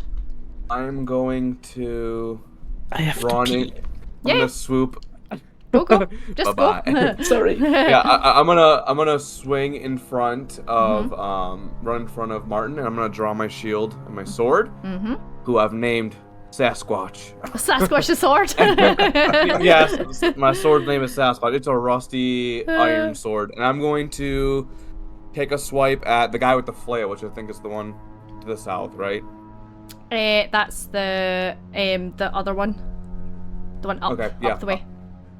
Okay, I will still just attack the one here to the south. Okay, he's the one with the daggers. Yes. Okay. That's gonna be great. Okay, so I'm gonna swing to hit. Yeah. Oh, that misses, unfortunately. Yeah, so the guy just kind of brings one of his daggers up across his face, and your blade just kind of ting pings off of it. This is the first time he's swung a sword in months, so that makes sense. It's a little bit rusty. I am very rusty. Perfect. So that is Martin and Obadiah. Okay, so that's one round of combat done. Right. Can I, this was my bonus action, just before we do that, am I able to grab the guy that's closest to me? A grapple? Grapple. So a Fine, I'm grapple able would to. be a full action if you're wanting to grab him. Yeah, can I just push him into the sewage water? Or try to? I think push is also a full action, Push is unfortunately. also action. Yeah. Yeah. You know, it's not Baldur's Gate 3. However, we are at the I know, top I'm of so the confused. we are at the top of the round, and you spoke first. So if you want to make your action to grapple or attack, you can completely go and do that. No. I'm good. I'll just look menacingly at the fellow who's closest to me. Perfect. I'm like pissed off. He's stabbed me. So this one here with the flail is gonna let out a ungodly roar, and you just see this kind of like pulse of energy burst off of him, and Seraphon, you being so close to him, you feel kind of like a wee air like push you backwards, and he looks real mad, and he's gonna take a swing at actually he's gonna try and grab you. He is gonna try and grapple you. So right, so what is his strength? Okay, give me so you need to make a contested strength check, so give me either athletics or an acrobatics check. It's up to you, one you want to do. Or acrobatics. I'll do athletics. How do we go? Damn. So yeah, you just see him get like kind of real mad, and then it's almost as if his muscles just go and kind of swell up, and then he launches himself at you and he grabs you in a headlock. So you are now grappled, so your movement speed is reduced to 0, and on your turns, if you want to, you can try and break the grapple. The other guy is Obadiah, just going to take a wee swing at you with the dagger / rapier. My AC is 15 with my shield up. So. Alright, okay, so what's that? 7, 8, 9, 10, 11, so he misses. Again, Okay. as you raise up your shield, it just kind of bounces straight off it, and he kind of like goes, "Ah, damn you!" And yeah. Who's next? Okay. I'm just gonna quickly take an attack since I'll just counter. So I'll get my turn out of the way. I'm just gonna take a I'm just gonna try and follow up my shield raise with like an overhead swing of the sword. So I'll do another attack roll. Oh. Another 8. The same thing. Yes, a miss, I'm afraid. And then I'll say, "Damn you too!" Perfect. Used to have like a spitting contest in the middle of this fight. Yeah. Perfect. Right, Martin, or Seraphon? So you are Which grappled, way- Seraphon. He's got grappled. So you said he's got me in a Headlock, yeah, like, pretty around much. my body, a headlock. Headlock, right? yeah. So he's You just can't move, but you Which- can like cast a spell or an attack, but you just cannot like move right now. Yeah. Okay. okay. Let me just so are we going to be essentially like on top of each other kind of thing, kind of like this? What's the story? Or I guess he came to me. It's kind of mud wrestling. Get the So oil interesting. out. I miss my wife.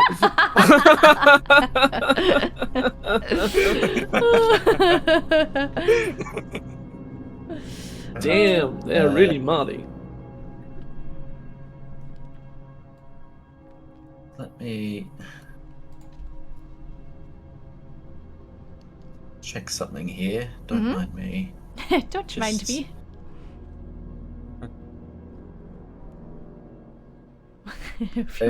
Well, Ooh. okay. I'm gonna cast my breath weapon Ooh. at this gentleman. Nice. Barbecued bandit. That's awesome. So he's got me in a headlock. I'm just like, you know. You can just open your mouth and just here. aim, yeah. Say, Perfect, so give me the that is what I damage. need to roll for. Oh wait, so a I just need to roll it. DC for a saving throw. So is this me? Do I need to make a saving throw? Yeah. So Dexterity. 8 plus. 8 plus your modifier, constitution, yeah. So which constitution modifier? Is 2. 2. Okay, So so it's 12 altogether because you add your 12. proficiency. So he does Oh, beat yeah, it. 12. He gets a 16, so he does beat it, unfortunately. But you still do damage, yeah? Yeah, so. So half damage. It'll be Half. Half damage. So then we'll roll 2d6 here. 2d6, and then this guy will take half. See? 3. Perfect. So yeah, you let loose, you basically like open your mouth as this, you kind of go, you know, and he gets you the headlock, and the surprise of it just makes you like your fire breath come out. And the other guy, kind of like seeing this, manages to at the last second pull up his shield to shield himself from the worst of the blast. However, the flames do like kind of lick up his leg, and he's like, "Ah, you bastard! That's fucking hot!" And he takes 3 points of fire damage. Yeah. Perfect. Cool. And yeah, seeing it, I'm just like, you know, I'm still like a head block around my neck, and it's like, for it's like, that's, still kind of doing that. I guess that's about. Oh, yeah, that's all I can really do. You guess. And that takes Yeah. us on to Martin. Martin is going to aim at this guy and hope for the best that he will not shoot at Seraphon, but hit that guy. Go for it. So this is this guy, yep. So, Dunk. Light crossbow. 11 doesn't hit, unfortunately. So you get distracted. So as you fire your arrow off, that's when the guy grabs Seraphon and like pulls him down into headlock. It just goes pew, over the top of his head and just misses. Cool. So that is another round of combat up. So we are back to the top of the round. Is anyone wanting to act? I'm gonna wait for the guy to attack me first before I do my turn. I'm So thinking. I will say he will go first then. Okay. So he is gonna, just try and take another swing at you. That is, I think that'll miss 9, yeah, so just another big swing and it just goes absolutely wide and misses you Rough for completely. both of us right now. Yeah, right, where I am this guy particularly, I am rolling like garbage for him. The other guy, the one that has currently got you in a headlock, Seraphon, is actually going to try and squeeze you out. He's going to try and choke you, essentially, with his strength. So, that's, nah, it fails. So it's trying to get the right angle to kind of like squeeze your neck so that you'll pass out, but with your horns and everything kind of getting in the way, he's like jagging his like arm into it, and he can't quite get the grip on you, unfortunately. Oh, actually, hold on, he's raging. Sorry, I need to do that again. Your armor class, no, he still doesn't manage it, okay. So you're safe. These two are playing dirty. Yeah. Yeah. Perfect. Okay, I'm just gonna try and hit the guy I'm on as well for the 3rd time. Hey, that 23 to hit. Finally. Yeah, I'm just gonna do another overhead swing yet again. I'm just gonna try it again. Woo! 11 slashing damage. 11. So let me see. Where is this guy's sheet? Cool. So after years of kind of going back and forth, like missing, you eventually just go, God damn it, and straight through his eye, and he just goes, huh! And then just goes and slumps down and falls to the floor, dead.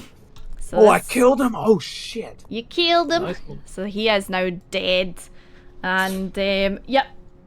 Oh Okay. damn. Bonus action. I'm just gonna flick the blood off my sword. Anime style. So cool. Yeah, like Ghost of Tsushima style. Just Nice. Nice. I'm gonna So- kind of turn around and actually, since I killed him, I have movement. But I'm going to just move up the guy. Yeah, that's well. fine. That's all I can completely. do. So you move up and you see like your friends go like still in this headlock, and the guy's so focused and trying to choke him out that he doesn't even notice you've moved up to him.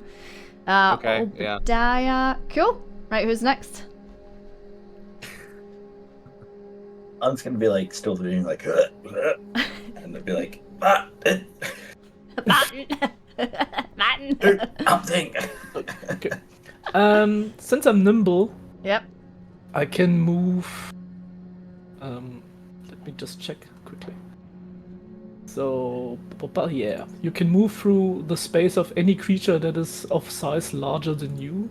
Yeah. So I would try to move behind him. You will be standing in sewage. That's the only thing. So you'll need to think of the terrain. Oh, shit. It might be slippery. Okay. Okay. So should I need to make a roll to not slip? Yeah, give me a dex roll, just to make sure that you Okay. don't, like fall terribly. Fall and down. Get a mouthful of sewage, Okay. Tasty. Might need to wash your boots after this. 8. You kind of slip a little bit, but you don't fall into it. You're Okay. fine. And then I want to kick him in the nuts. Okay, give me From an attack behind. roll. Give me an attack roll. So funny. There.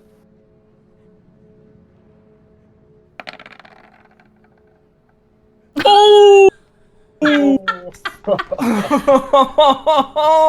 Martin, how do you want to do this?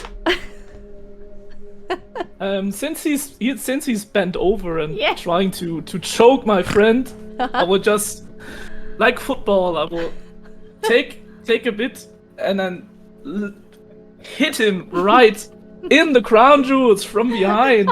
Say, let go of him! And you just see this massive man just crumble as he falls to his knees, like holding in between his legs, and then just passes out. Oh, congratulations. You survived your first combat situation. Hey! Hooray! So I was not he's- expecting a nut attack. Yeah. Not in the nuts. Oh, nutcracker. Seraphon, are you okay? Are you alright? Seraphon's a little bit choked. It's like gathering my composure. It's like, yep. Okay. And I kick the guy again. Asshole. He's probably dead. You think you kicked him that hard that his nutsack probably exploded. Oh no! This poor guy. What a way to go. Jesus. Right. I am gonna keep my headset on so I can hear what yous are doing, but I'm gonna jump to Lou, so just talk about what you're gonna do and then just start doing it. Okay. Okay. Sounds good.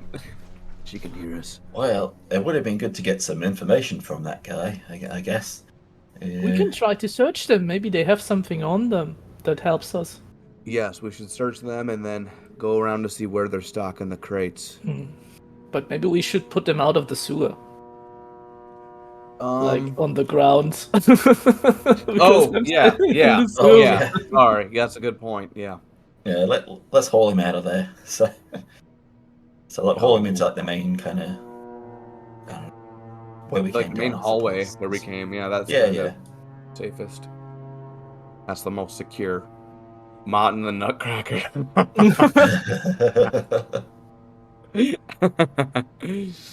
Oh man. Yeah, I'm gonna say well done, you guys. I'm sorry it took me so long to get back in the swing of things. I'm really rusty. It's been months. I'm not. You did great. You killed this guy on your own. You did good, really. Yeah, I've Yeah, you killed. did. You did. It's my first experience of real combat and fighting for me. It's quite a revelation. I'll have to do better next time. I'm sorry. No, you your did great. your breath of fire was awesome. I think that might be a fantastic. nickname for Martin the Nutcracker. Oh, it's brilliant. Okay, so you have dragged them up and he's gonna search them, yeah? Yeah. Perfect. Yeah, Give me and, a probably an investigation roll. Up to you, DM. Yeah, just that's your call. Oh, that's your call. Give me insight or whatever you want to do. Insight, sure. Insight. Ooh, wow. Okay. So 11. So you are. Oh yeah. You are patting the two of them down, and you just go through their pockets and everything, and there's like a snotty hanky in one of the the pockets, and there's a couple of coins. So if one of you want to take a note of this, so between the two of them, you find about 20 copper and about 10's worth of gold as well. Whoa. Oh, Nice. and Guys, we are. Seraphon, you patting down the guy who was kicked in the nuts so hard that he died. You're patting him down. Yes. And you're kind of searching him, and he's got a couple of interesting looking things on him.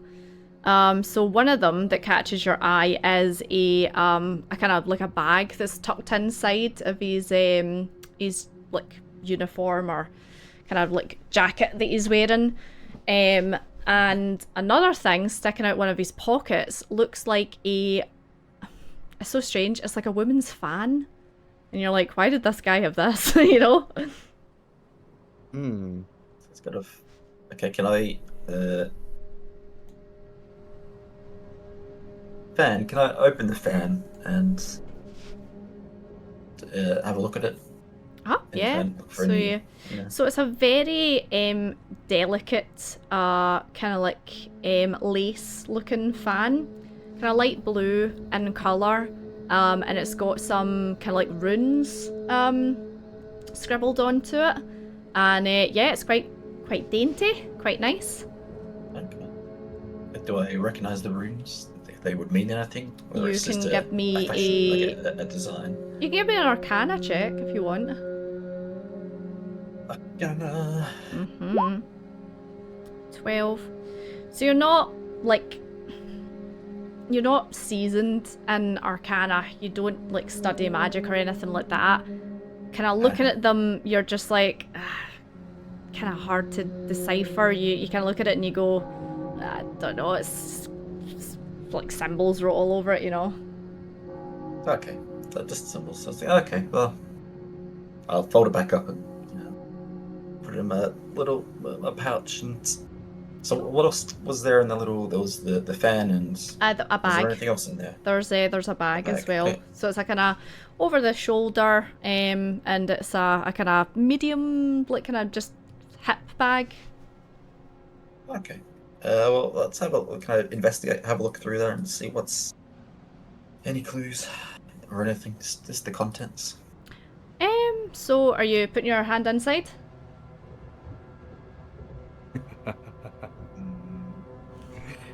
Do it. Yes. Yes. So as you put your hand inside, what are you thinking of at that time? Surface thoughts. Oh. My surface thought Mhm. is You may be looking for money or like. well, the surface thought is just like it's just the very base level is information clues. Deneth. The Doc Dareth, the missing Dockmaster. Darth. So you're kind of like having a rummage round, and you're like kind of putting your elbow right in there, and you're like, oh god, this is a deep bag. And a piece of paper comes to hand, and you pull it out, and it just seems to be a bunch of receipts, the same kind of receipts that you found in the warehouse / office. Just had a fat roast dinner. Jam, told dirty to me. Okay, so it's just more of those. I guess are they like shipping receipts? Yeah, they're Like just kind of picking like up? Is you it know. that kind of stuff? Sorry. It's just like kind of bits of information, like, you know, oh, this shipment's coming this day, and this is coming that day, and we've got this here, and here's how much it's worth, that kind of stuff. Okay. All right. Well, I'll keep them in there, and I'll sling the bag over my shoulder. Mhm. Carry it on. Just out of interest, I do realize that because you say it's a medium-sized bag, but it went up to my elbow, shoulder. Mhm. Am I like? Can I like consider this, like ponder it as to why? I'm just like, it's a bit strange. Give me an Arcana check on Or it. is it just no, I am really focusing on this. Okay, I'm- okay. with- You're with- really with thinking guys. about it. I'm just like, how do we go at first? Okay. 14. You're pretty sure this is a bag of holding.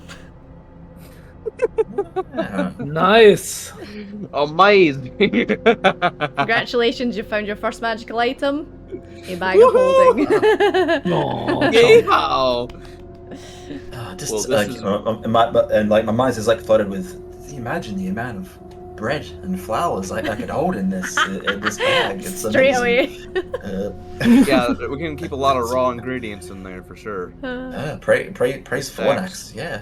Yeah, that's great. This is our kitchen cupboard now. Is there anything? When Oh, Martin also sees before- when Martin sees that his elbow is trying to disappear into the bag, Yeah. I'm going to stick my head into it. Oh my Just god, take- wow. Make a constitution saving throw for me, Martin. Oh. A bag of holding's like a vacuum of space. Oh god. Martin, don't know that. This is how Martin dies in the first episode.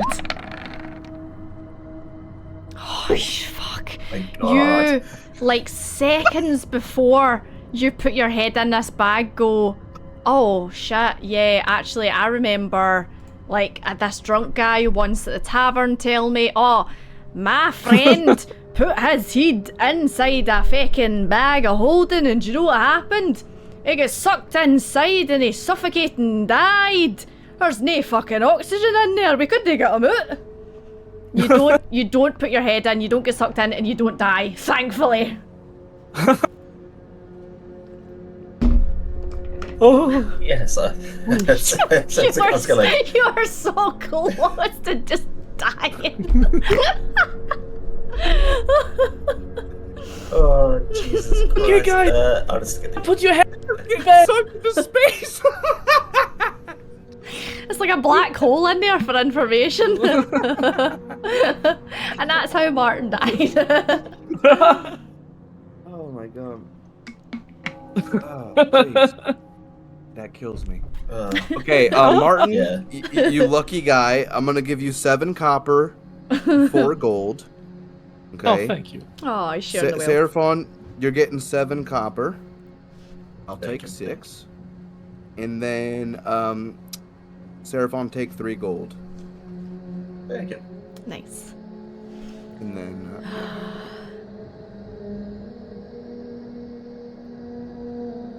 split up the gold. Martin, you got Thank 4, you. I said, right? Yay. Yeah, you get 4. I gave you the extra gold piece. And they 'cause say you stupid died. isn't rewarded, Martin. There we go. Is there anything else in this? Where we are down here? Yeah, we're gonna have to do a around. sweep. Yeah, so I described there was boxes and crates and stuff like that. So just have a nosy, have a look through them. So get your candle out, maybe, and we can Oh, go yes. to the crates and finish Oh, up. yes. Because there's less crates down here, it's more organized. Is there any particular area where crates are? I wanna be efficient with that There's time. like a kind of pile of like different size crates, just up against one of the walls, that are kind of like kept away from the sewage. They're not kind of like near the sewage. Excuse me, I've got the hiccups. The sewagey bits. And like, I mean, can I determine like whether these are like they've been here for a while? Like, are they dusty, like old, dirty? Couple of them- Or is it like they're similar to what was on the horse and cart? Yeah, a couple of them look dusty. The kind of ones down the bottom. Other ones look a bit fresher. There seems to be kind of different sizes, different colours.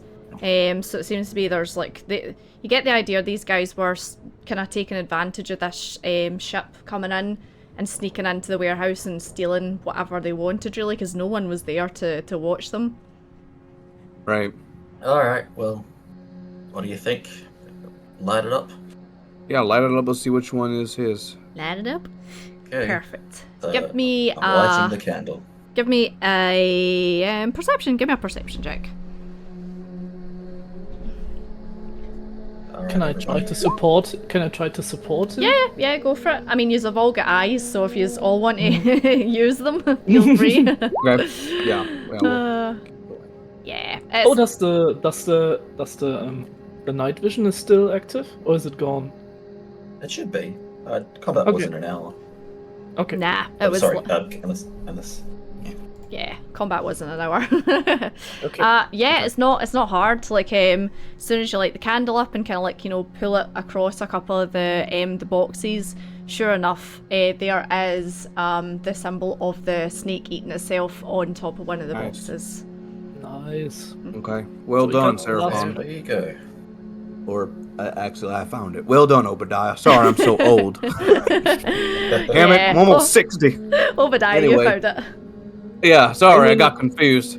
So Can we now put the crate into the bag of holding? I So- mean, the neck of the bag of holding is maybe only like that, so you wouldn't be able to like squeeze a full crate in there, Yeah. unfortunately. we can lift it up and put it in the back of the cart, and I say we leave it nailed up and just deliver it still nailed to the guy, and that's gonna be amazing. I was Agreed, thinking agreed. though, since we are in a poorer district right now, maybe we should wrench open these boxes and maybe just leave them out in the street for people, because I don't know how this It's a stuff can be beautiful tracked. idea. Yeah, That's but a maybe we beautiful can take idea. a few things just in case too, if it's dangerous or if we might need Yeah, a lot of use. So I have a crowbar. that's a good idea. Oh, you okay? Wrenching open, DM the other Yeah. boxes that aren't marked. So one of them's filled with clothes. The other one seems to be filled with kind of like cutlery and stuff like that. Yep. One of them seems to be filled with kind of like dried goods, so like dried herbs and maybe some like salts and stuff like that. So there's a couple of things that people would definitely find useful. Yeah. Okay, I'll just take a small, tiny assortment of herbs for myself. But I'll tell them, hey, I'm cool just bringing this up to street level and have people shop whatever they need.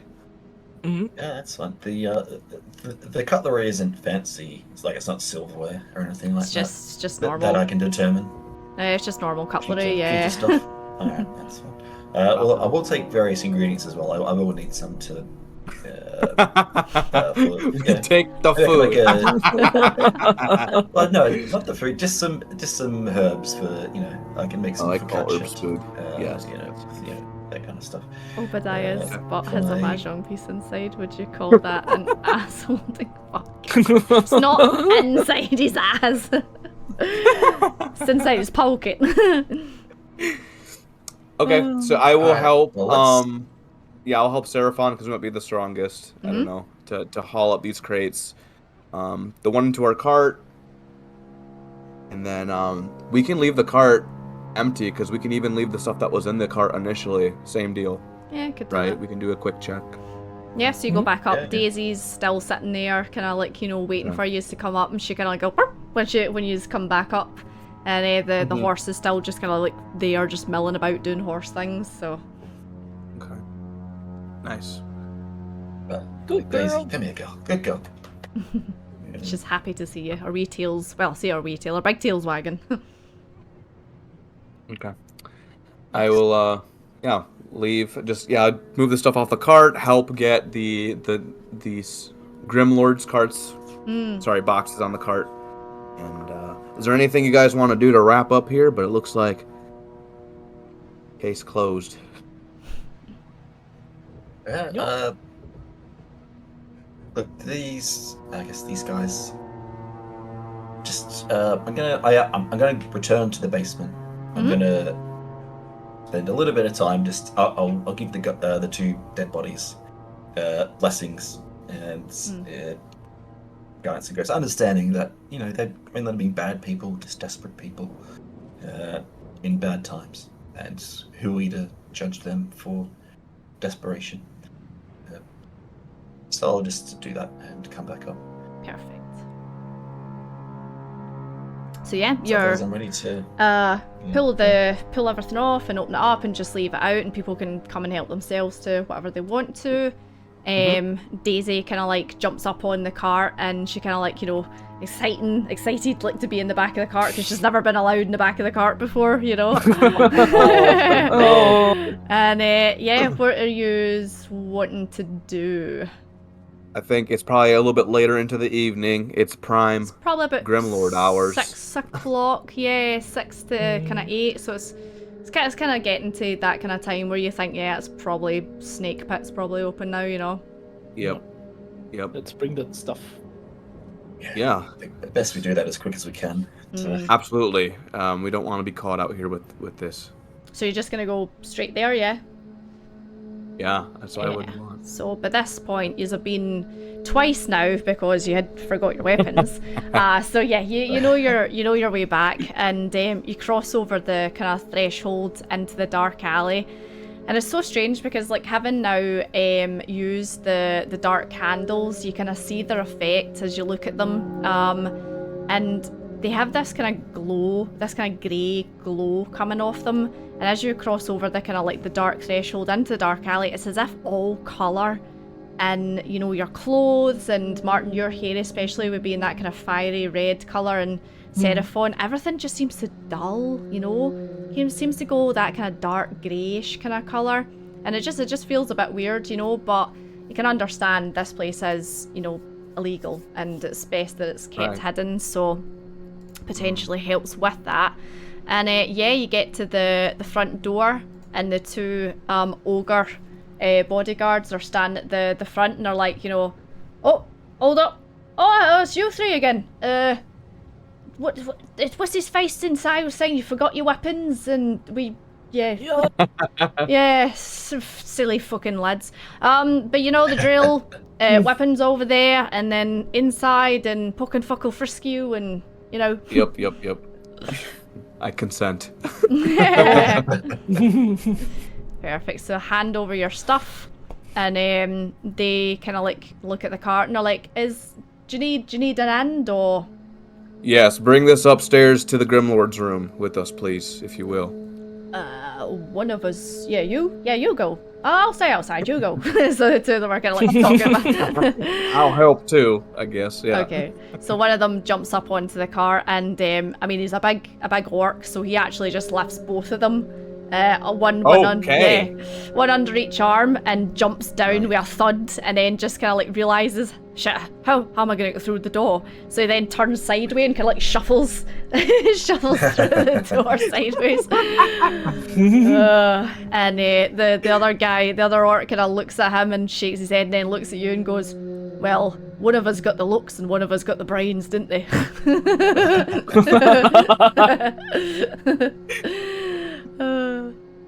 He takes your weapons off you and stores them for you as you go in. Yep. And okay, yeah, we'll enter if the Grimlord is waiting for us. Martin, Seraphon, we doing this? Collecting. Okay. Yeah. So keep it cool. Keep it cool. Keep it respectful. Yeah. So the orc just kind of goes straight up the back and just kind of goes straight past Puck and Fuck and just heads straight up the stairs. He doesn't stop for a frisk, and he works here. Okay. Oh. Okay. So, do we want to... Obadiah, earlier you mentioned, well, the need to access magic. Oh, we'll just see what... I don't remember. Do we remember what the reward was? I don't... Information on the potential whereabouts of Seraphon's family recipe book. Yeah. Oh. That's right. It comes back to me. Well, look, I have to know about that. Oh, the thing I'm here for. I totally forgot. Right. The day's events have just completely... You're mentally knackered. Yeah. But I'm sure he might be able to point us in the right direction. Sure. Okay. Yeah. And if he's willing to offer up anything else, I'll take it. You know. Yeah. Because we did a good job. Like, these are untouched. These were quick, yeah. Yeah. Okay. Yeah. Well, let's go up. Hey, Seraphon, you lead the way. Then this is your deal. Okay. Okay, I'm gonna give him a pat on the back.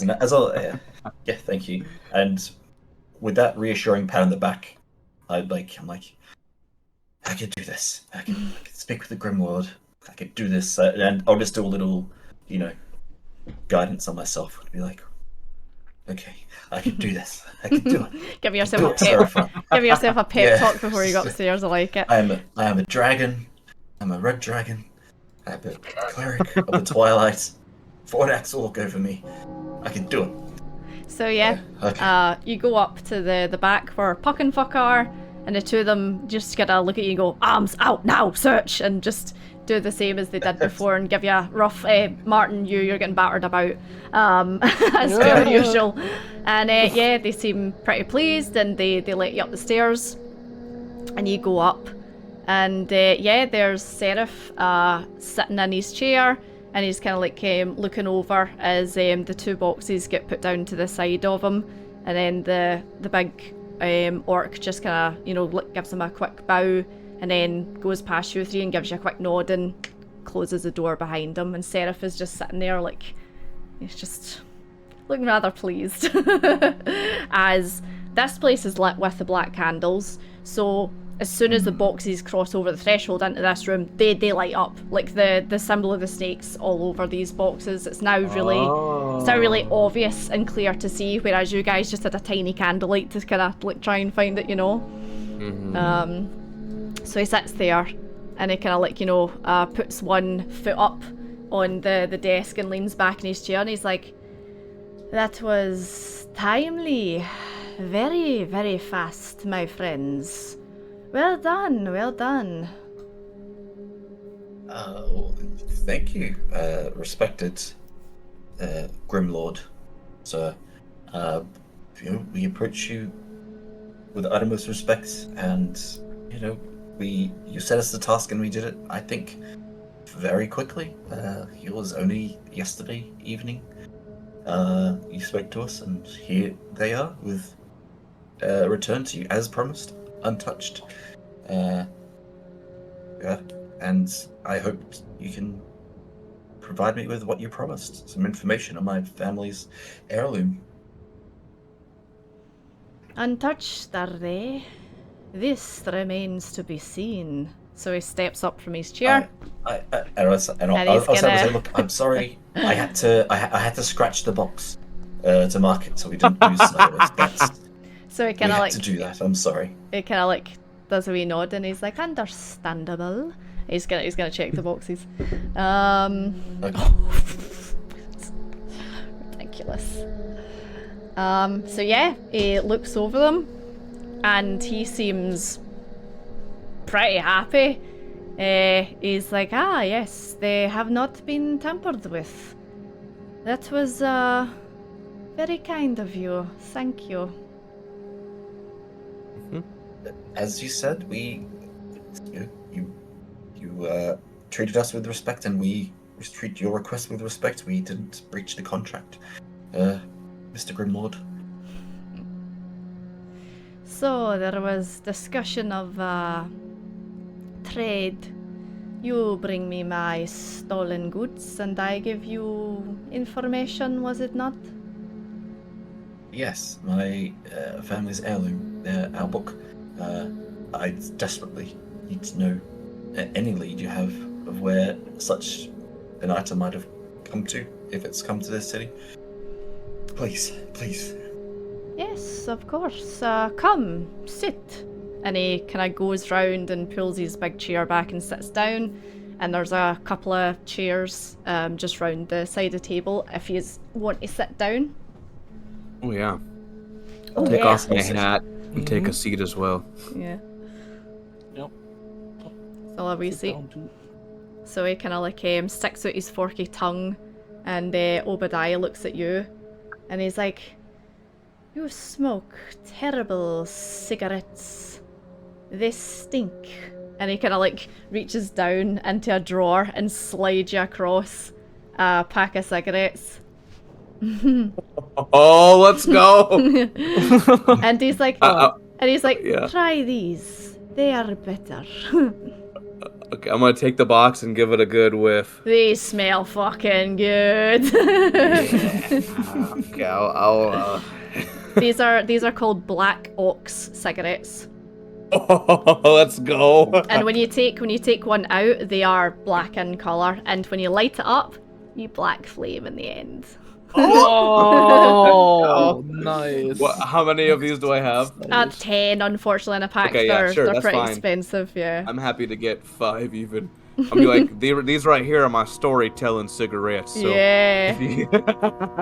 So, with these cigarettes, if you are doing anything, you will get advantage on a charisma roll if you are smoking one of these. Okay. Hello, Make cat. that note. Cats just came in. Oh. It's really useful. He's really pleased with us. Like, you would not have gave you these Yeah. otherwise. So yeah, he's just kind of sitting back and he's saying, so, pray tell, how did you come across my boxes? I'm interested in hearing your adventure. Well, we investigated the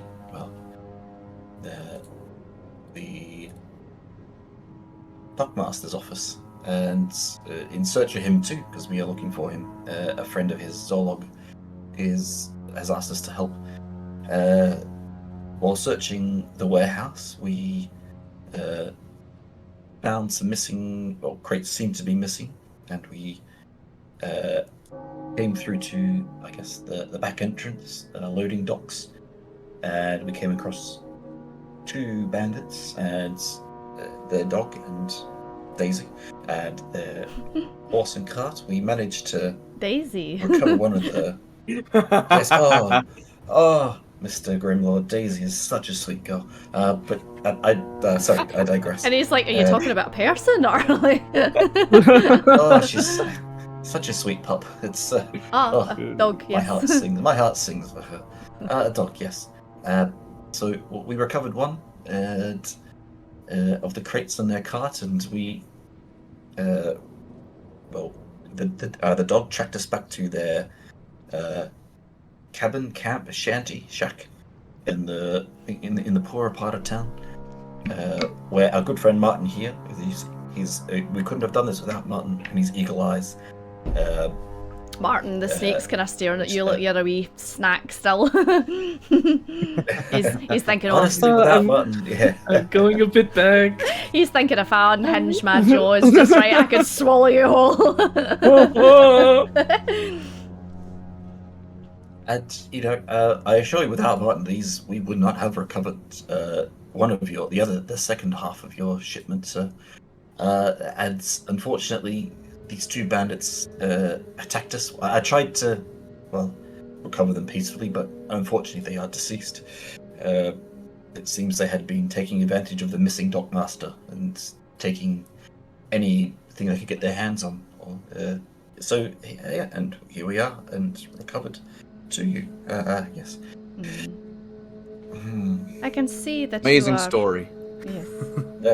I can see that you are slightly distressed by killing these men, but violent times call for violent actions, no? Obadiah, you seem to know of these things. And even the little guardling here, you must have killed your fair share of men in your time. Avoided. You know? So, my scaled friend, tell me the circumstances and how your book came to pass, and I will tell you what I can about its possible location.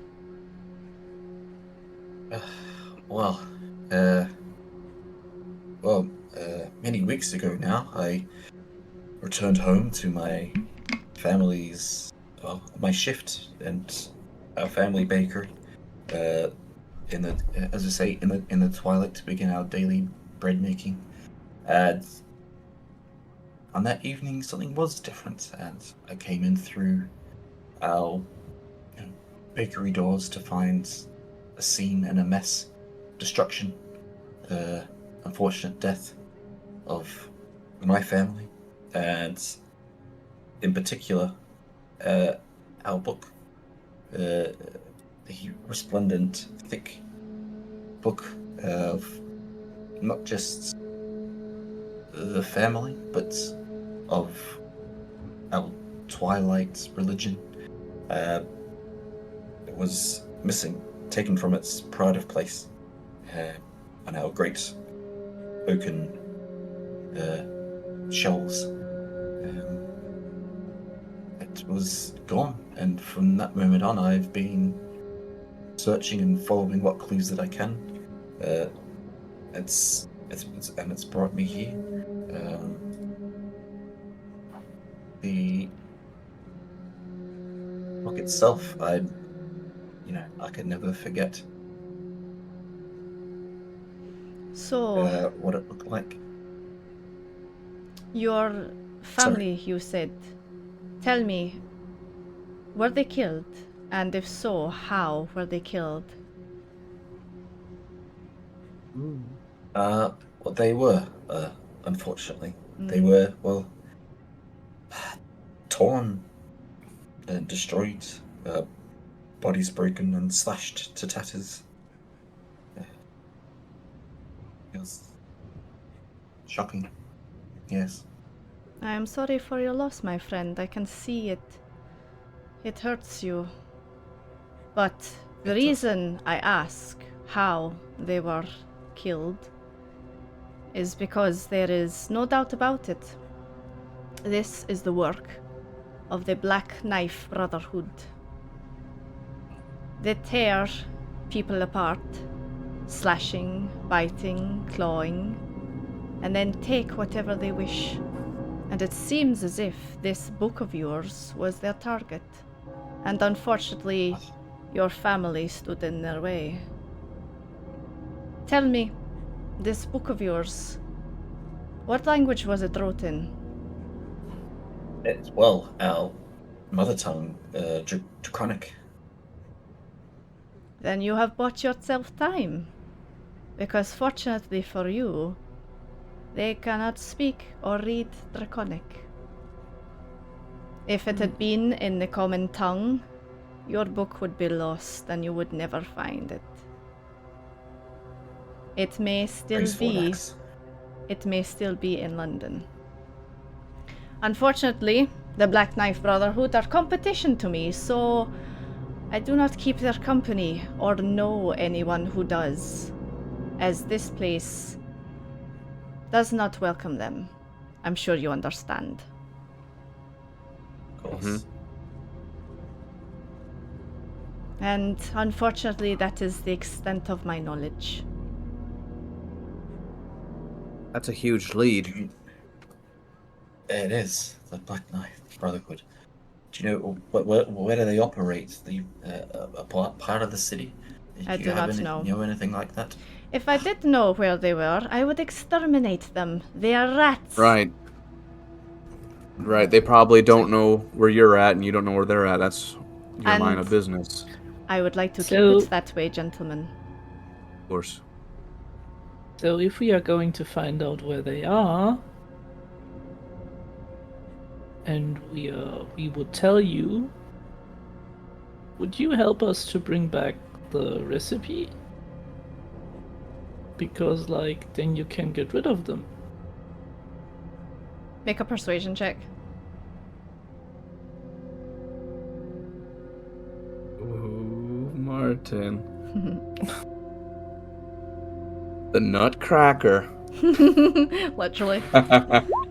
Oh, no, Oh, that's survival. wrong. Okay, well, That's fine. oh, survival. Sorry. Yeah, it's fine, it's fine. Persuasion, Ooh. please. Come on. Perhaps another job would be a better way to secure our friendship more. And then I might be persuaded to help. Okay. Why have a dog and bark yourself, as they say?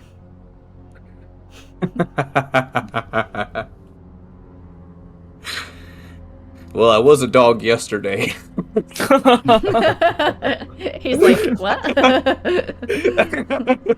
So this makes a lot of sense. Okay. Well, we'll try our best to give you the location of where they're at, because that's important to us as well.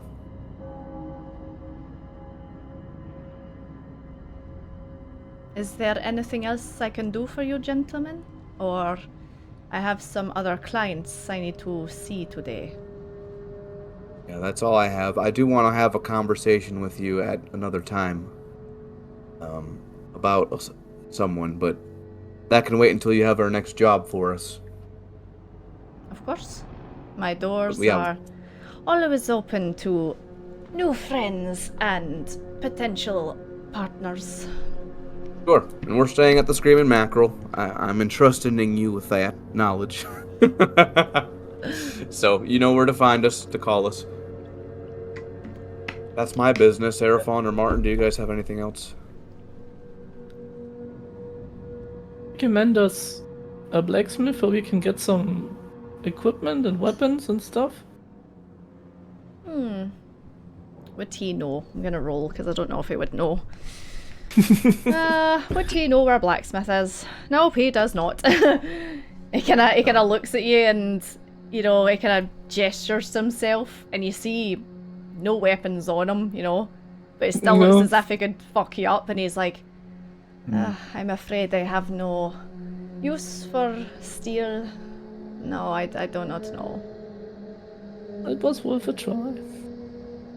Well, perhaps you could, if you know, point us to the direction of any, well, magic stores, magic shops who trade in magical items or heirlooms.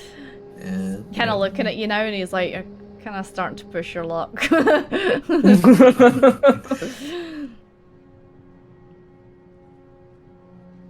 Think we should go? Please, Mr. Grimlord, please. Please. With the utmost respect, and I recognise your formidable presence and your esteemed position in this room and your realm and your community. You have a reputation that precedes you, and I'm aware that you hold power and influence, and you wield it.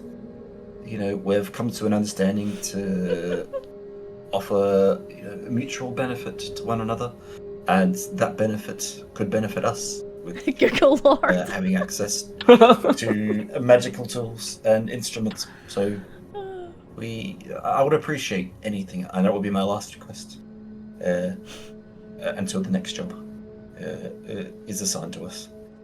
So humbly, I beseech you.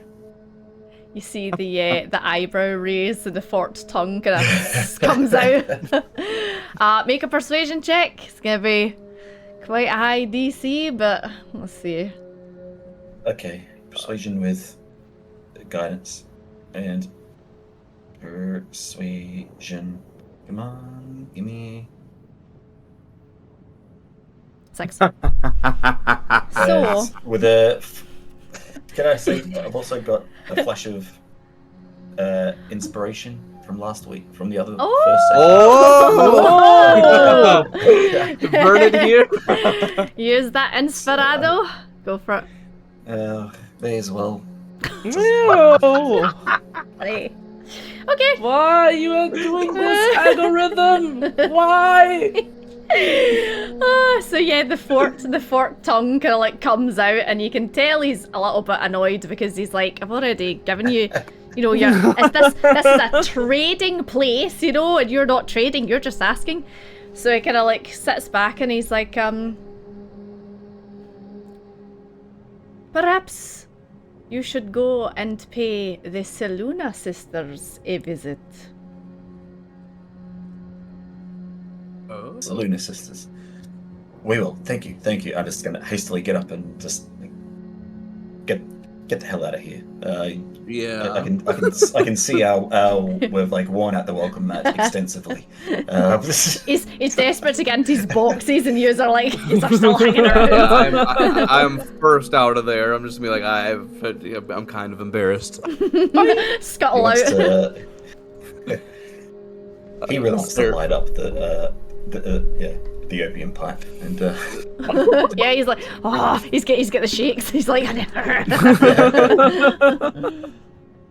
Seraphon, you should have played it more cool, man. Well, that's okay. I don't know how to play it cool. I'm a dragon. I'm a red dragon. We're not cool. We're hot.